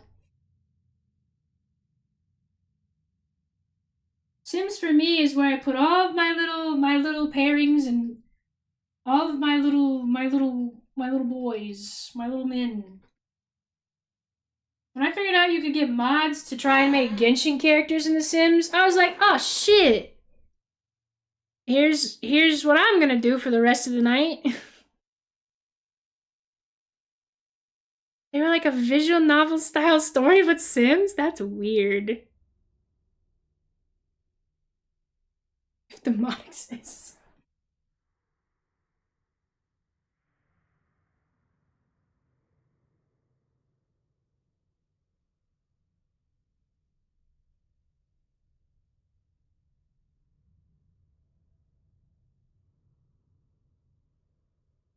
I guess we're on the extremely silent part of the Minecraft soundtrack. So we're just gonna listen to Stardew now. I remember watching Naruto characters in Sims. I wasn't even into Naruto.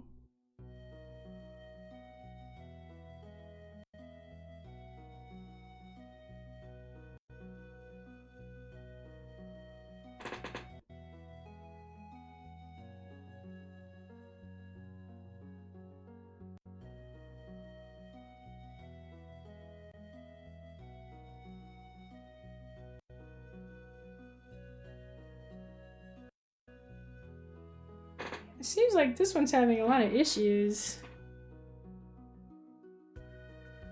This soundtrack at all since you turned it down at the start. Really? Minecraft just be quiet like that.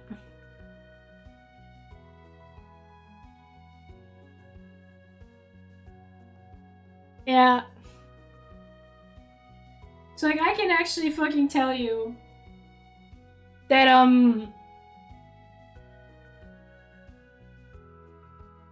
damn, every time I talk about, like, nostalgic shit, I unlock a core memory. There was, like, a whole series of videos where it was just Sasuke getting pregnant via different Naruto characters. Like, he was the household slut. Everybody put a baby in that one. He had one with Naruto, he had one with fucking Gaara, he had a baby with Sakura somehow. Sasuke just had fucking tons of children and nobody was paying child support.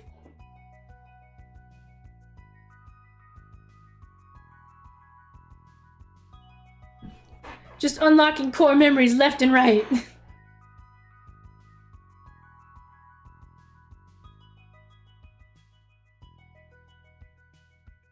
Well, I try to figure out where this pinky would go. Pinkies.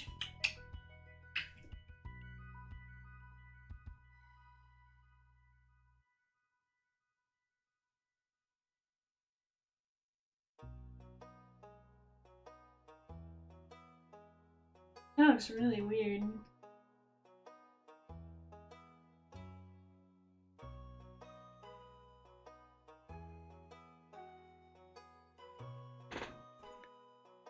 Opens next Sasuke motherhood experience video in the playlist. Wow, that's fucking weird. Anyway, what's next?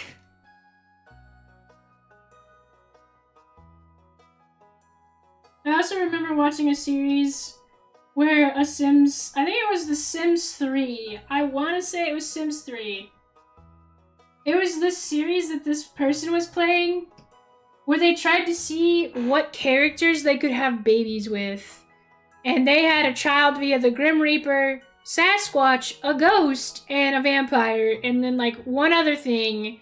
Basically, if it could get you pregnant, they found out. Yeah, I'm totally normal.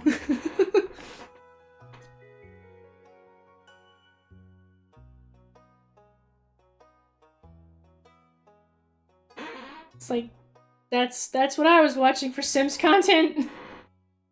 And now you can't even do that in The Sims 4. Sims 4 doesn't let you kiss the Grim Reaper. Sims 4 doesn't let you have Bigfoots in your yard. Can't even have the Antichrist via having sex with a ghost.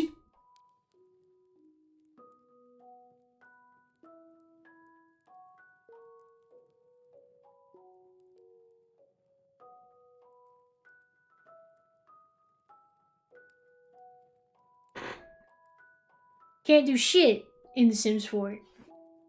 You can have a bubble stand, like a bubble tea stand. You can have bubble tea.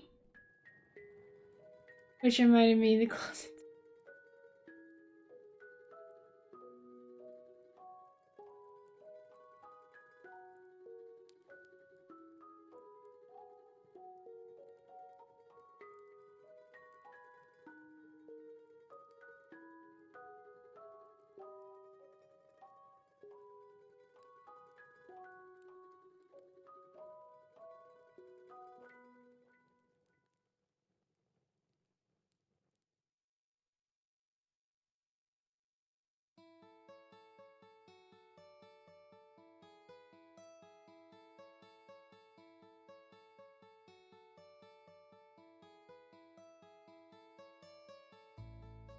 Fingies is hard.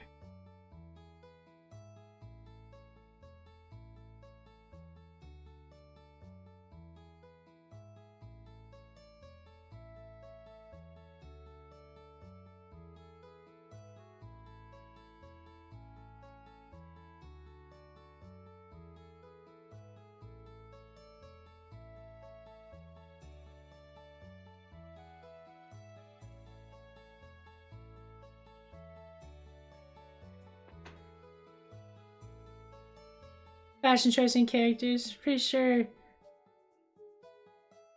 was part of the Sims patch notes video. It was! It was! It's a damn shame!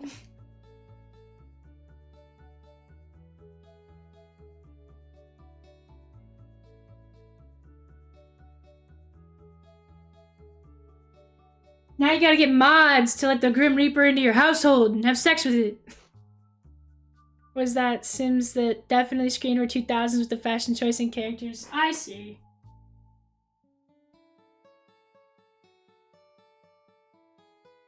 I think what's weird is that I didn't really get into The Sims until I got to college. But I remember seeing that Katy Perry had a collab with The Sims. And that several of her songs were converted into Simlish. And I think this was The Sims 3. Sims 4 hadn't come out yet. But Katy Perry had a fucking collab. And several of her songs were converted into Simlish. And I remember seeing that in a GameStop. And thinking that was cool as shit. That Sims 3 stuff back!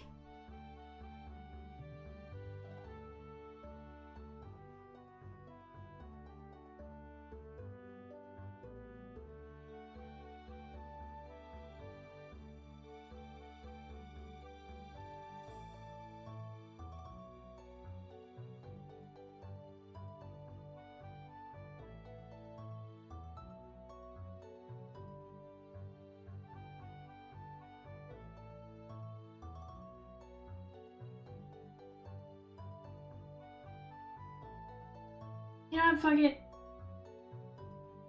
Foreshortening, all that shit. I don't think you're gonna see all the fingers on this hand. And if anybody comes at me and is like, where's Ainna's fingers? I'll just cry.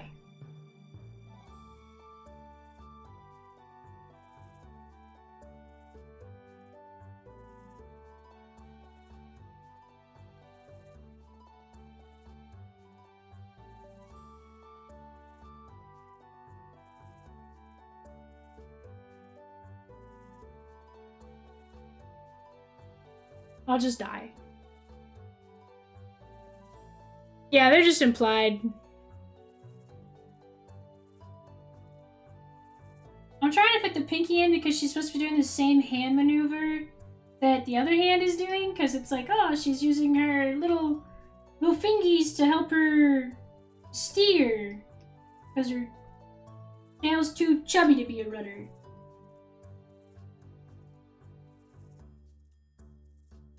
But holy shit.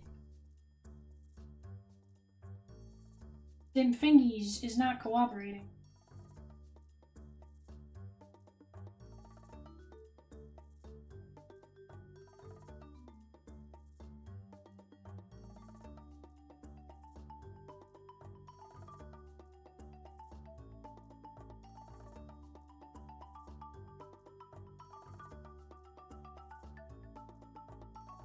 What an awkward looking pinky. Achoo! Pinky out. I remember seeing this guy that reviewed and ate the case because of how bad it was. Yeah, I think it was also LGR. I typically, before I buy stuff packs and shit now, I'll wait till the LGR video comes out. Yeah, Katy Perry sweet treats.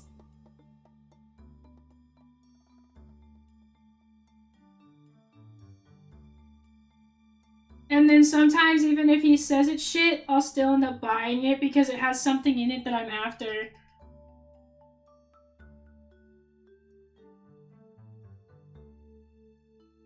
Okay, I think I'm onto something.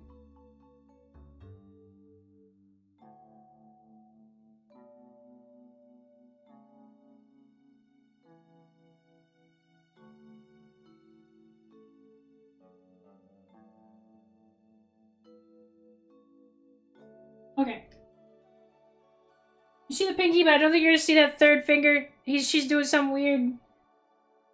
I'll cry if I get a call out post like, this isn't how hands work, and I'm like, please stop. I'm tired. Have mercy on my little soul.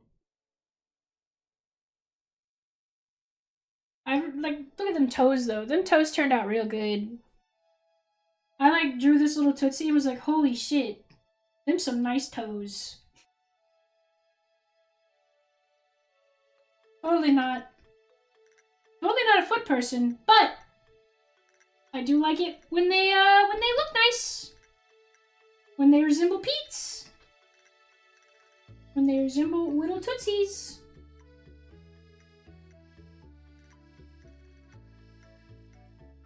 Things should probably go a little bit faster now that the complicated tootsies and fingies are settled. Because most of it's kind of pretty much drawn. I just have to add her expressions and her pigtails and so on. Since we're on consoles, the only Sims games that it's not worth to get. Feet. Yeah. I heard a lot of people say that console Sims is just not good. Because you can't even do console commands. Not saying that that's, important to be able to do. But actually, yeah. It is kind of important to be able to do. Because how else are you gonna fucking reset debug your Sims when they get stuck standing there for 5 hours trying to eat mac and cheese? What are you gonna do? Just wait for them? They're late to work. They're fired. They were standing there for 5 hours eating mac and cheese because they got bugged. And they just don't want to break out of their cycle of eating mac and cheese. No console commands, no motherhood in Sims should be a crime. But no console. Yeah. I don't know.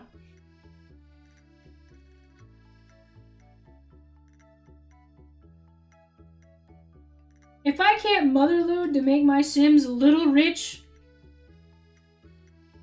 I don't know what the point of living is with the Sims. If you want to incorporate it in the lore, just be like, oh, my great grandpapa left me behind this trust fund or some shit. Like, if it bothers you because you're like, oh, I'm cheating to give them money when they shouldn't have it, just be like some fancy rich relative died, and they left you some treats in the will. Like, damn. Think outside the box.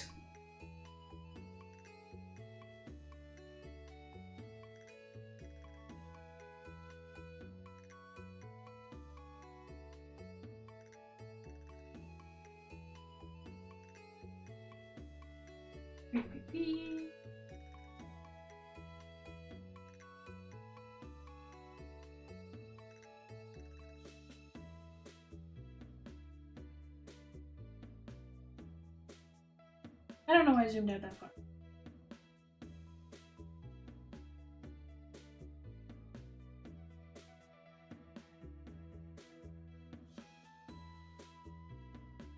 Oh man. It's the famous Rosebud.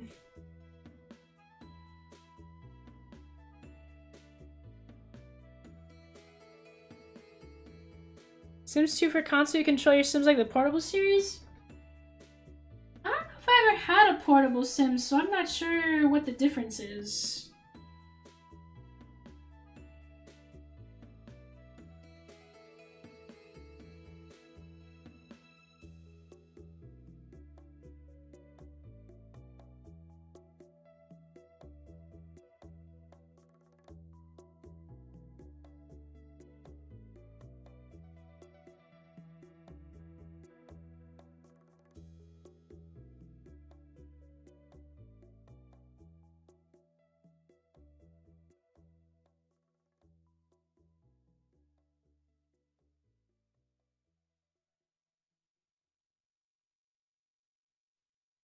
You chubby tail. The portables, you can explore the entire town? Sheesh! Can't do that in The Sims 4. I've heard rumors they want to make Sims 5 an open world. I don't know how the fuck they're gonna do that if they can't fucking get Sims 4 to work.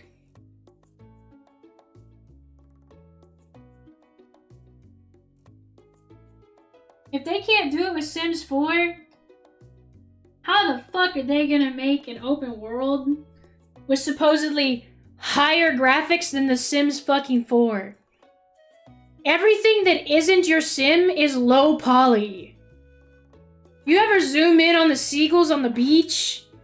Them some low poly motherfuckers.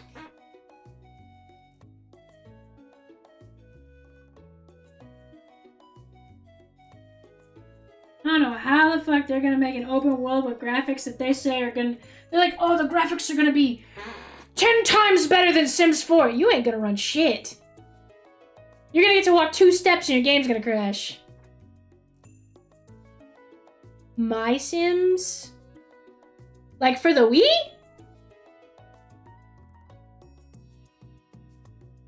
I don't like how they name the jobs in Sim Career in Sims 4. Yeah. I'm also sometimes not a fan of having to go in person to the job and be like, alright, I know I chose the cop career, but it's fitting for the character that I've made. And but they're not, it's like, I think, is the cop, one of them is like you have to have in-person hours. My Sims for the Wii and DS.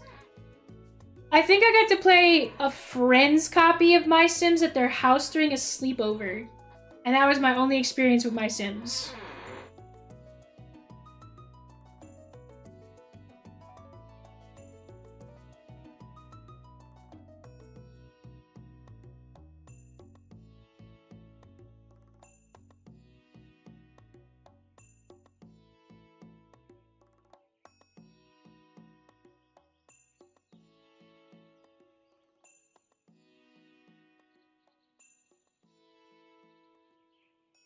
And that's the tail.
I think if I were to play herbs, I really just, yeah, I think this would just stay in the past because again, the fashion actions just scream cringe. I'll have to look into see what herbs was, because I don't remember that at all.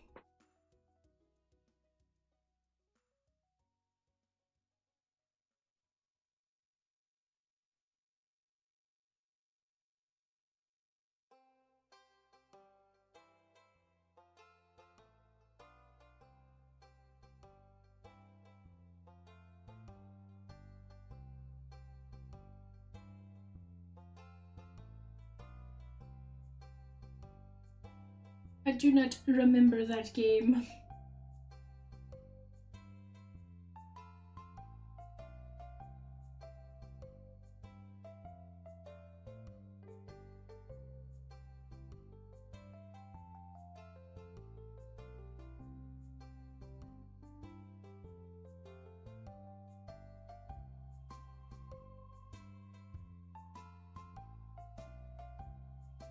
Peter Chief! Was only console. Ah. Black Eyed Peas.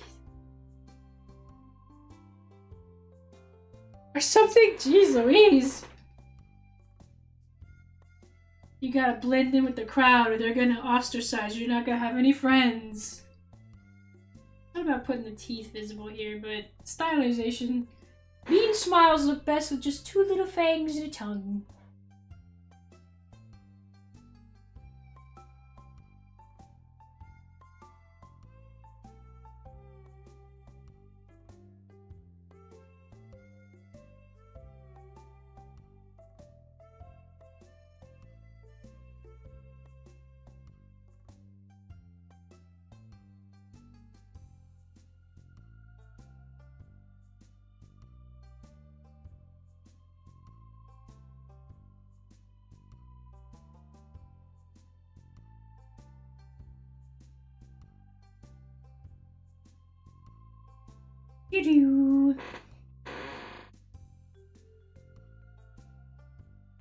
Zoom in on feet, please.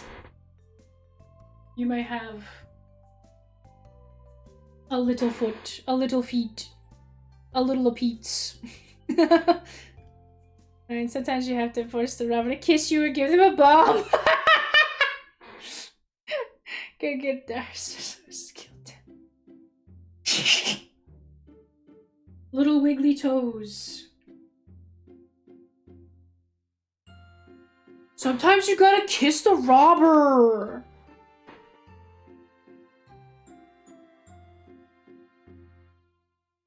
I think I saw a Tumblr post that kind of sums up a lot of people's feelings about The Sims as of late.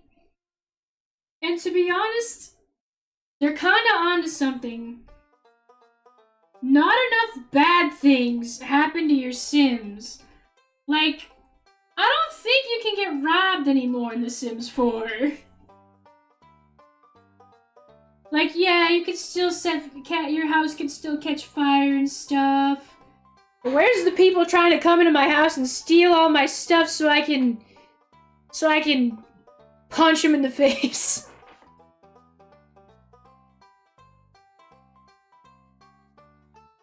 I know there's like a mod where you can download that's like a crime pack. And it adds crimes you can commit. Like, you can murder Sims. You can commit murder. You can't. No more home invasion. Shake my head. You gotta get mods to add the problematic stuff back in. No, you can add mods for stuff. There's like a crime pack. The big one is the murder pack. I've seen people play and forget they have the murder pack turned on, and then their sim just sits there and pulls out a gun and kills another sim. Because they forgot they had the murder pack on, and their sim was just like, you know what, Janet? Your casserole fucking sucks! And they just kill her. The animations for the Sims 2 murder pack were amazing. Just like, you know what, Janet? I don't like your green bean casserole. There, I said it. And then you kill her.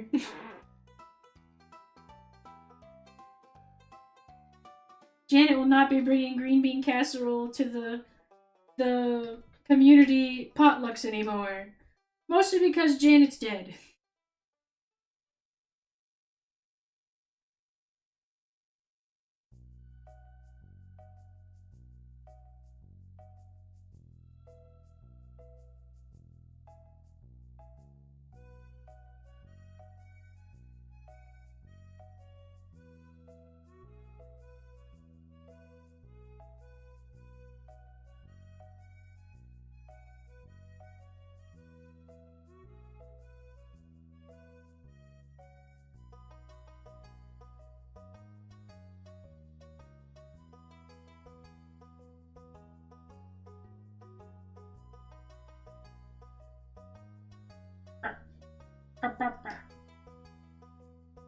Trying to figure out the right eyelash length. I missed the helicopter going to work. I have no ethical qualms about body slamming a pregnancy. I still like that you can fight pregnant sims on like community fight day. Like the holiday system. You can straight up just walk up to a pregnant sim and be like, I demand that we fight. And the pregnant fucking sim will throw hands. It's fantastic.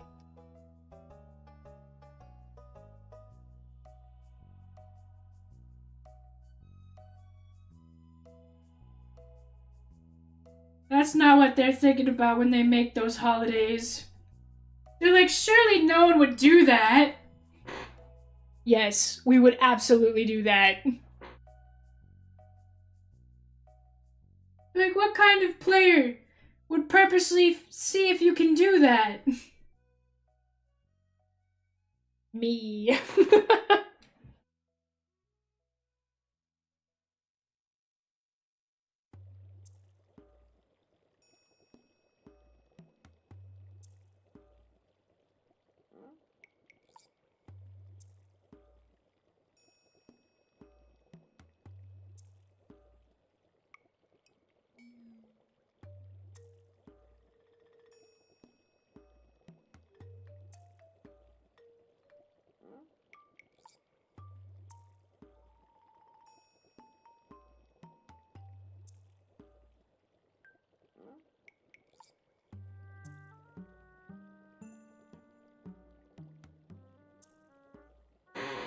Oi.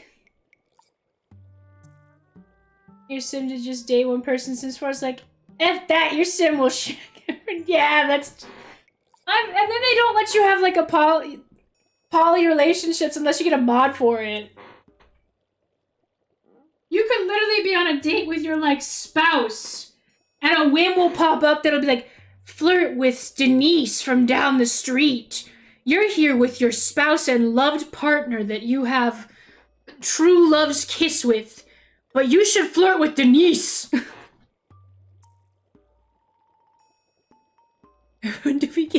Everybody. Everybody's just like, yes. The Sims. They don't limit themselves. They're like, you know what? I think I deserve it.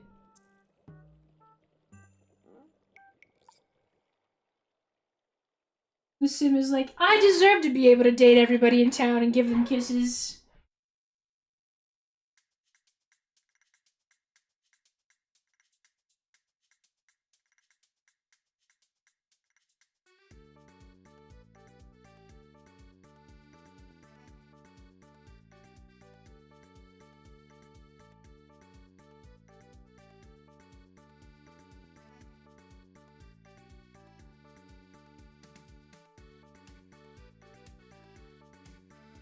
After all, shouldn't I get to kiss everybody?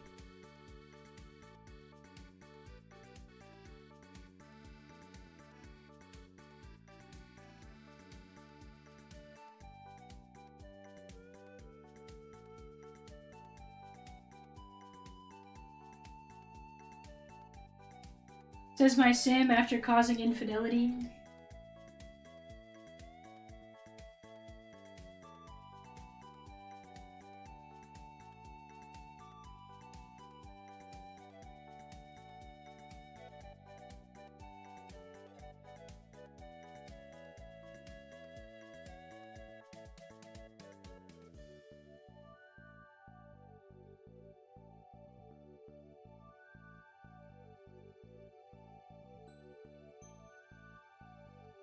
Says my sim after ruining a marriage.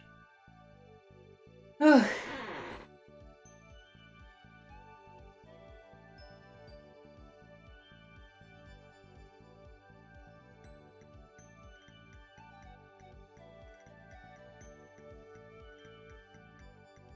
I like the eyebrows, but not the eyes themselves. Eyebrows can stay. Eyes need more work.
I think that looks pretty good for the eye placement.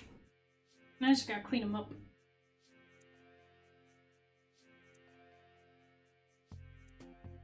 Alright, scoot these.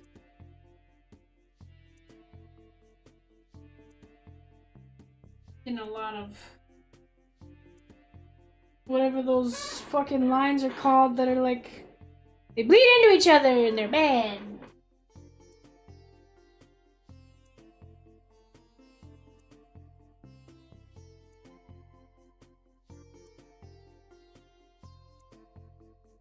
Tangents or something.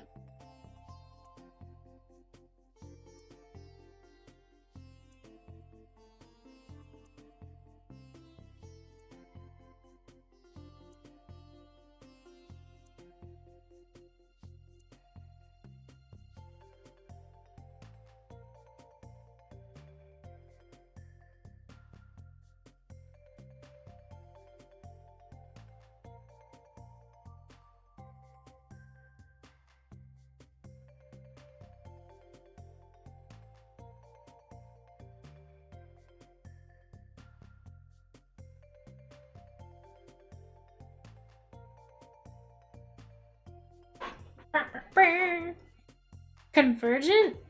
That might be it. Only in Sims games where you're forced to so what the fuck?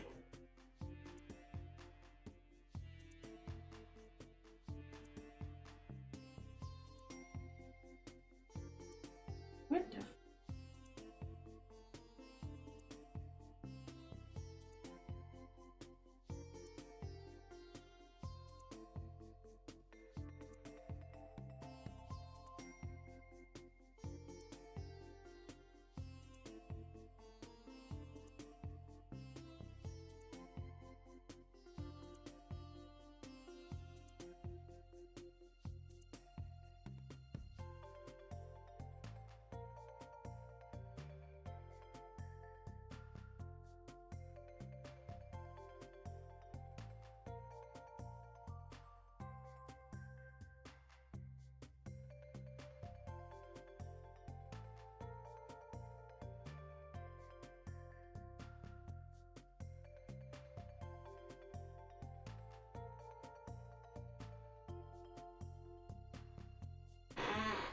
Oy, oy, oy. That or tangential. It's a word. But it's like where too many lines kind of bleed into each other and then you'll lose the details or something.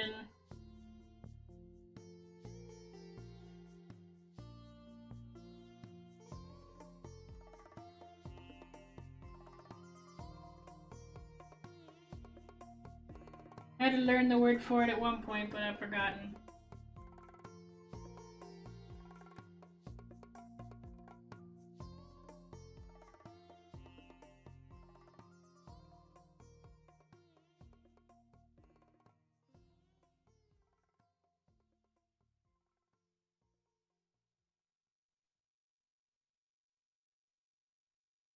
Don't like that. It would maybe look cuter for a different character. Maybe smaller?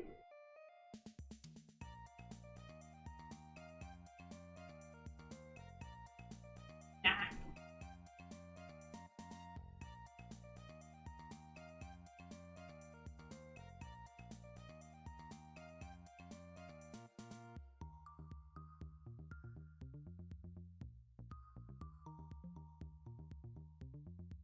It almost just might be better to leave the little eyelashes off for this particular piece.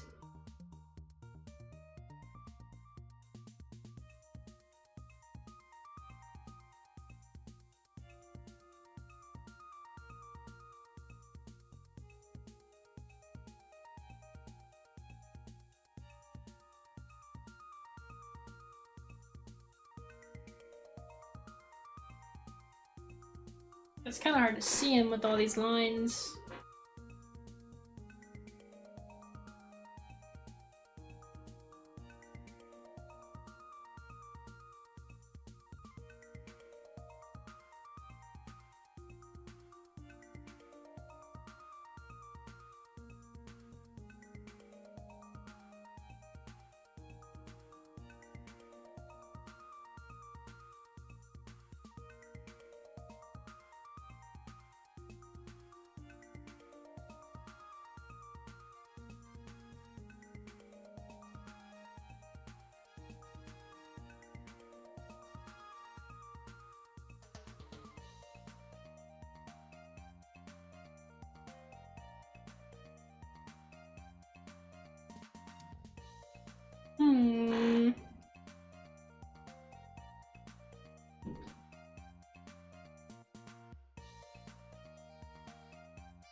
Yeah, I'm doing the ping for the art because, yeah, every time I lean into work, the model loses tracking and it spazzes out. So I figured, fuck it! We'll just have a little lazy stream. I guess that actually, this looks pretty cute.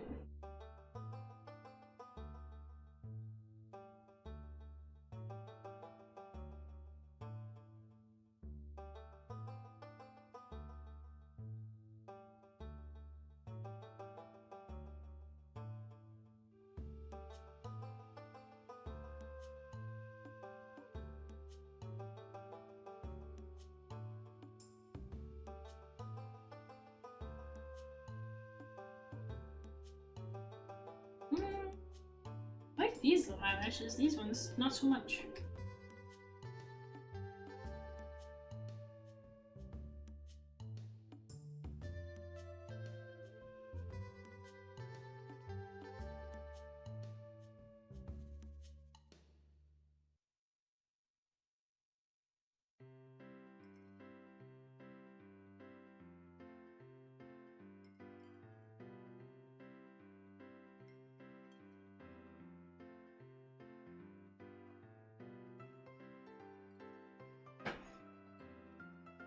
brush that I'll probably use for the freckles. Remember when skateboarding was a thing with the X Games? I do remember skateboarding. Fucking Kingdom Hearts 2 had an entire segment where you fucking skateboarded around as Roxas for some reason. No explanation on why, excuse me, Roxas was skateboarding either. He was just a skateboarding boy. I feel like that might have been a product of the times. Or no, Mura was just like, fuck, skateboarding's cool.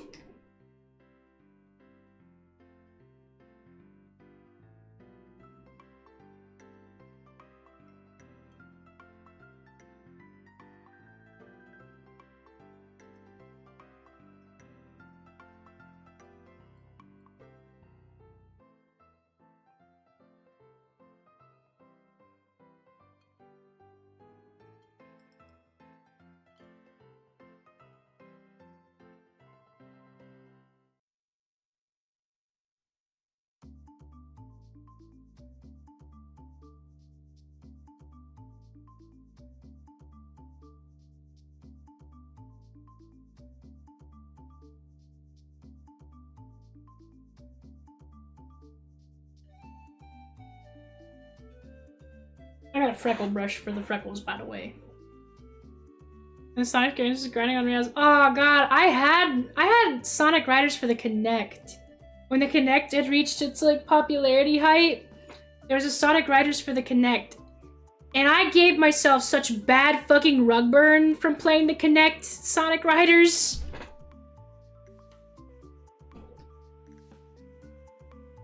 It was an experience.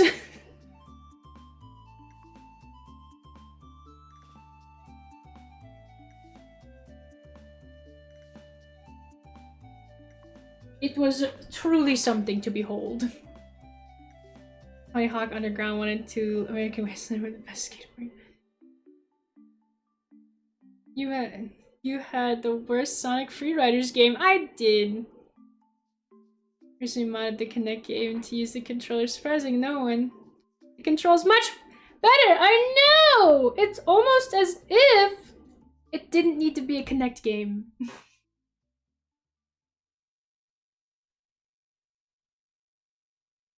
I got that game, and it was like really fun to play with friends, but oh, the rug burn was so bad.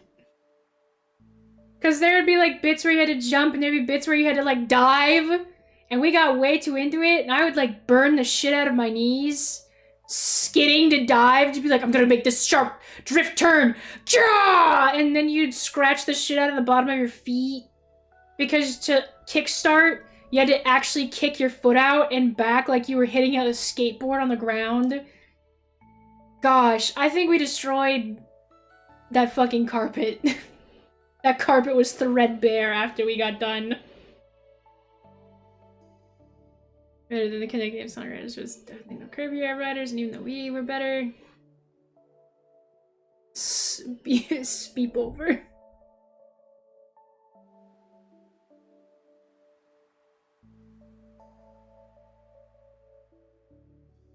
It was a time.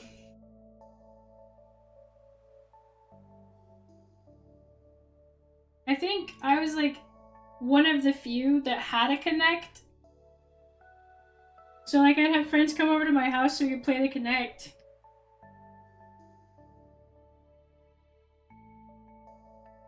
And the other Kinect games we had were the Kinectimals that came with the Kinect.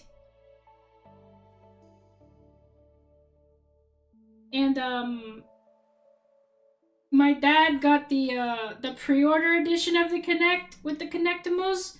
So it came with a rare Kinectimal creature, which was like a blue tiger or something. I'll have to scoot the creature over. Since she's so far over.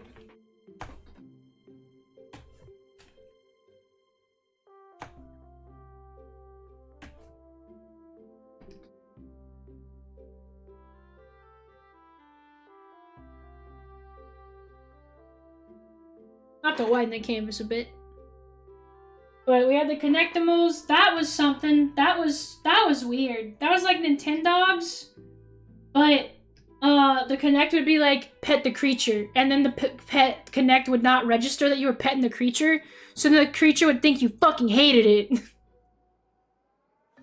and it would just be like, okay, I guess I'll go in this corner and die. And also, if you didn't play with your Connectimal every day, you would lose progress. Because you're supposed to be able to train the damn thing. I don't think any of our Connectimals learned a damn thing. We didn't train them enough. They hated us. And we were really bad at it. I think we had the outdoor one as well. So, like, my family will get... So, we got the Connect for a big family Christmas gift, but my dad pre-ordered the one version to get the Blue Tiger. We got a Wii for a family Christmas gift, and I think we all like the Wii way better. Because the Wii had a fucking remote, and it didn't like, if the room was too dark, we couldn't play the Kinect. We had to have, like, a spotlight on when we wanted to play the Kinect. The Wii, just turn it on, grab a controller. Woo! Wii tennis! But my family was really big on trying to have family game night, so for Christmas, my mom and my dad would, like, go out and they'd get a thing that the whole family can play together, and I remember those moments very fondly. The Kinect was the wrong application for good hardware? Yes. I remember reading that you could jerry-rig your Kinect to turn into a mocap system. And after, like, a couple of years, I was tempted to ask my dad if I could take that old-ass Kinect so I could jerry-rig it into a mocap system. Because I had the idea that I was gonna mocap Miku Miku dance videos. It is a mocap system? See, I only knew that you could... I didn't know it was an actual mocap system. I saw tutorials of people turning it into mocap systems. Now, you could probably mocap for, like, VTubing purposes. But there's probably better cameras for it, but still, like... Yeah. It's body tracking. I didn't know that. I was a dumb baby. I was just like, gameplay time. I play Sonic Riders and get rug burn on feet.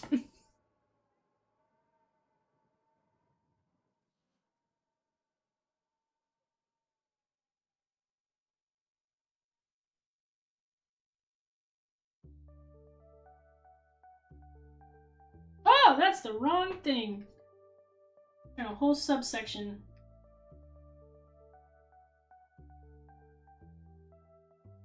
Kinect's best game that runs flawlessly is Just Dance. God, we had Just Dance, and I can attest. Just Dance was fantastic.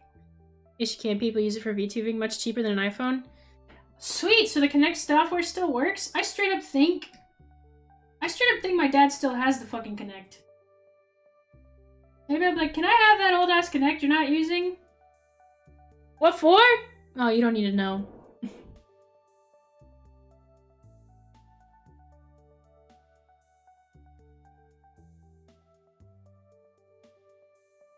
I swear straight up, the day that my parents figure out that I'm a VTuber is the day that I disappear from the internet forever. If that Kinect still works, shit, maybe...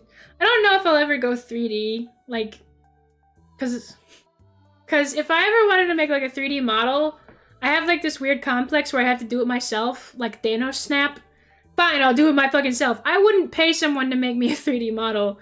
I would fucking learn Blender from the ground up and have a very rough-looking little Ainna model and be like, here she is! And she would just ragdoll and clip through the walls and shit. It feels weird to commission people to make stuff for me. All of it. All of it. Straight up. There was one time my dad looked through my sketchbook and he saw all my fucking panty and stocking fan art and panty and stocking OCs, and I threw that sketchbook away. Because I never wanted him to see it again. Mender started donut tutorial. You'll learn it someday. There is Vroid for fun, yeah. I think I like Live 2D because I've learned it, and the updates that come out are usually quality of life improvements and nothing too big. Like, I kinda have an idea to update the Ainna model one more time, but not like from the ground up. It would be using the one I have currently as a framework, and then just cleaning it up and maybe having a different outfit available. Because there's still some parts of the Ainna model that sometimes when I'm playing around with it, I'll notice they're breaking, but they don't happen on stream because it's me really pushing the parameters to the limit.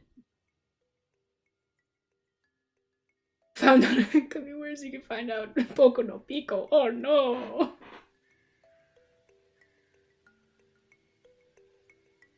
Oh no! Oh no!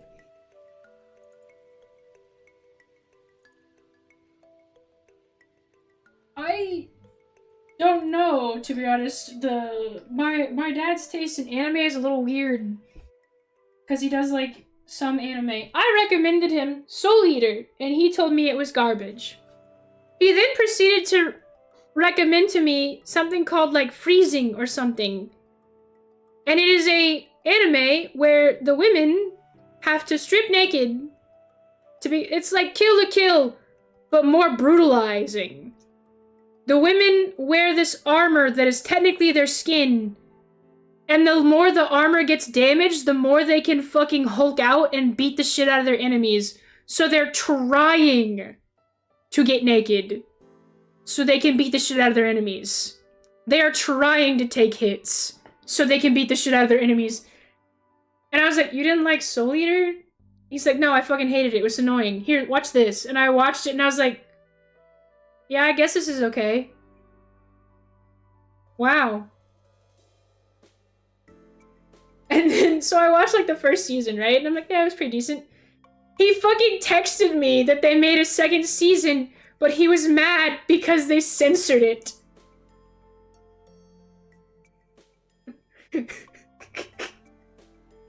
He was like, Ainna, they fucking censored season 2! And I was like, what the fuck do you mean, Dad? And he was like, they fucking censored it!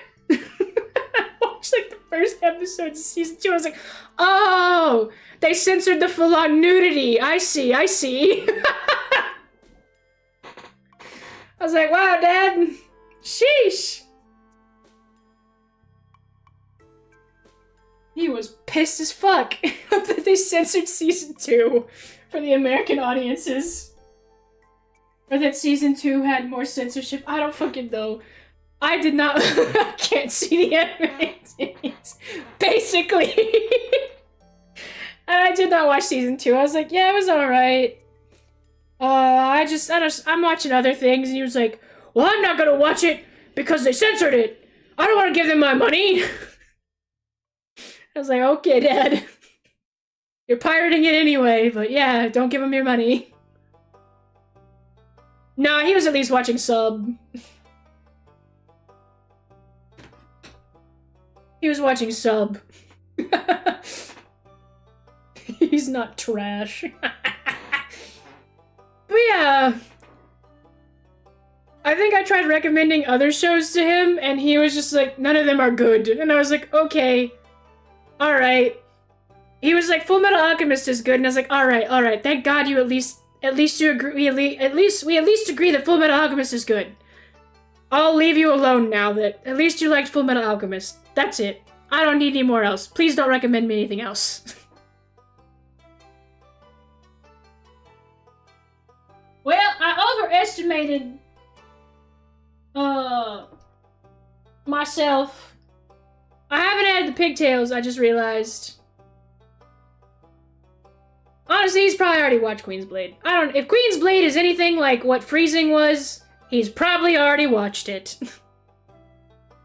I can't appreciate it. No, I cannot. Was it cool watching women Hulk out, like, become fully enraged? Yes. And they would beat things within an inch to, like, they would beat things to death, basically. Half-dressed. Sometimes fully naked. And I would just sit there and be like, you know, it's not that bad, actually. I just don't want to watch any more of it. Yeah, I'm gonna draw the lines behind the pigtail. We gonna get pigtails. I just realized it was 10:45 and I haven't made it to flats like I promised.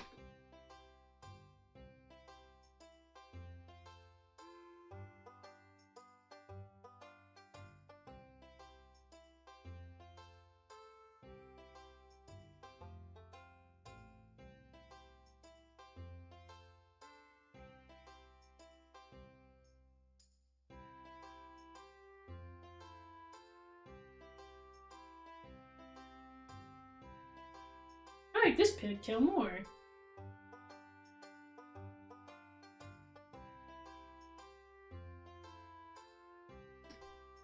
Looks like it's puffed up because of the wind.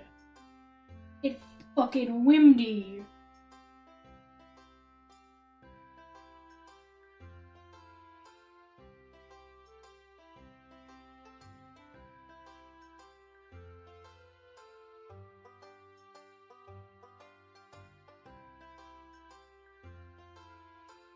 And a quick little...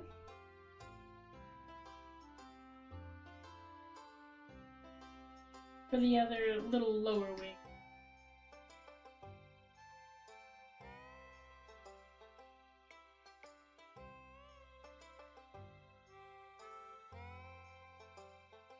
Okie doke. See some lines that are a little miss. And then this one would be covered up by the shirt and the body.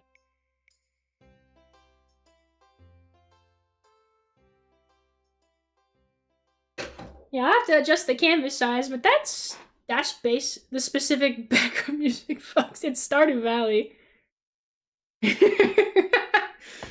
I want gratuitous section violence, not just violence. It's just the Lon Lon Ranch one. It's the Stardew Valley soundtrack, so it's wherever that track is from.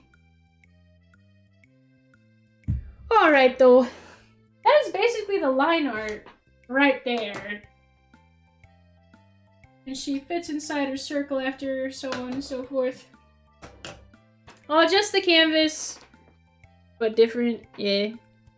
And then I'll color it, and then Saturday, the Ko-fi link I'll announce the Ko-fi link and be like, hey. And if there isn't enough for a bulk order, or if there isn't enough to like really like constitute like a big order, and I end up eating some shit costs, that's fine. In a Christmas gift to y'all. I just really appreciate that you guys continue to support me. You can't really ship New Roulette with Rio. Yeah. I'm just pre-programmed to ship them. Wario? I'm just pre-programmed to ship them like that. I sit there and go, those two dudes standing next to each other breathing? Yes. You can only ship New Roulette. Well, that's actually pretty decent. That's pretty tasty, too. Nervalette Papa's just like, come here, babies. Let me show you how it's done. And then, oops. But yeah, I figured it'd be nice to make it more obtainable. Because, like, the last merch I know was it was like 20 bucks. I just think it would be nice to have something that y'all could get if you like it. And you could have a little postcard. It'll have something cheesy written on it. Taking care of Melusine needs. It'll have something cheesy on it, like, thanks for letting me fly high for 2 years or something. And I'll probably do what I did last time, where I'll put my little signature on it with a little silver Sharpie at the very bottom. And that will be the anniversary merch that will go live on Saturday. It's gonna be of kind of it's just gonna be a kind of standard celebration. I said 7 p.m. We might start as early as 6, depending on what I've got going on that day. And then we'll play Iron Lung because that's something I really wanted to do during, you know, October, but didn't get to.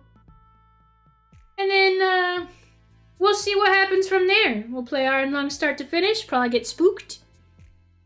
And, yeah. It's just gonna be a casual affair. Casual happy birthday, anniversary. Thanks for getting me to 300 on Twitch.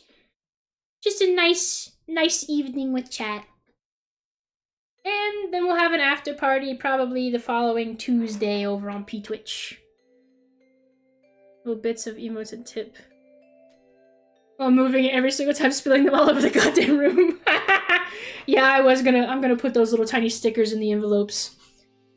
I'm gonna put the little tiny stickers in the envelopes just to piss everyone off. Be like, here you go! It's a postcard! Oh no! Is that confetti glitter stickers? There's no glitter on them, but they're small and annoying. Packing them was interesting too, because I was like, how many is appropriate? I'll just see what happens when I put my hand in the box. And I came out with a big ass handful. I was like, that looks good!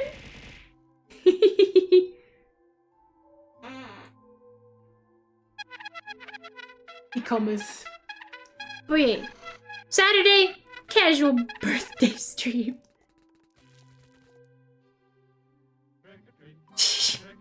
Ooh. Casual birthday anniversary stream. Ooh. Thank you for the hydrate. Thursday, we're gonna finish with the Genshin Impact story. Now that we're basically... Yeah, the Halloween has been delayed. I'm not sure what's causing such a delay. Sticker shop called Sticker Business. Ooh! I probably would like that. There's several games coming out that I'm looking forward to in the new year. Broderick delayed it. Broderick fucks up everything. Broderick ruins it all. Shame on Broderick. Wait. Thursday, finish Genshin Impact story. We're gonna finally figure out all the sadness that happens. No self-depreciation, no self. I guess that one didn't trigger. Nor did that one. Weird. Well, thank you for the no self-depreciations, the licks, and the pets. Not sure why that, didn't trigger. Maybe the program I use isn't open. Oops. No, I didn't stream it yesterday. I was just on somebody else's stream. You could have probably heard me in the background screaming, running for my life. I've been showing up randomly on people's Lethal Company. I get invited and I go, I like Lethal Company. We might do that too. Lethal Company has a mod with bigger lobbies. And we might do a Lethal Company play. We'll see, we'll see. If I read this... No! How cruel. How cruel! It's alright, R6. Chaldea stock. I've seen a lot of art of Chaldea getting inappropriately handled by his master. His Fuda master. And I was like, damn, okay. Now her kind of mid-character design, love it. As long as this is what happened, I'm okay. Poor Chaldea. Anyway, I will see y'all Thursday for some Genshin Impact, and then Saturday we'll have a casual birthday stream. Birthday anniversary stream. Call it all the things. I gotta go now. Art in the server. I saw that! I hadn't had a chance to comment on it because it was sent and I was at work. And then as soon as I got home, I was like, oh shit, I have stuff to do. So I was basically tidying up the house and stuff. And wrapping presents for a work function until stream. Oh, and then I watched an episode of Gordon Ramsay with hubby. You know, priorities. It do be good art though. I like the mob was also paid actors, so that implies that the mob was paid to do so. Context. Anyway, good night everybody. wait, wait. Oh, hey! Hebe is playing Lethal Company. I will have you raid into Hebe so you can see some gameplay, since some of you are curious. We're gonna go raid into Hebe, playing some Lethal Company. Anyway, I gotta go! Bye-bye!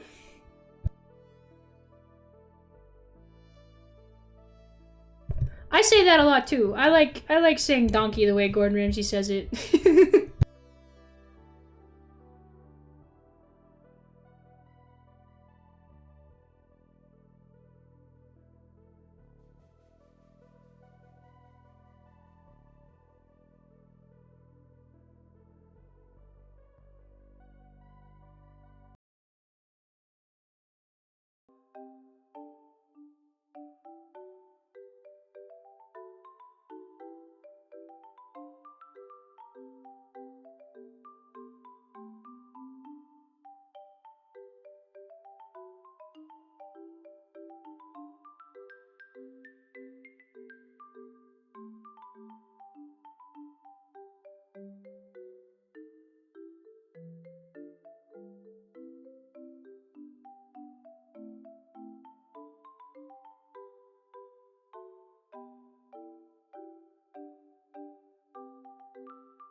셋, 별.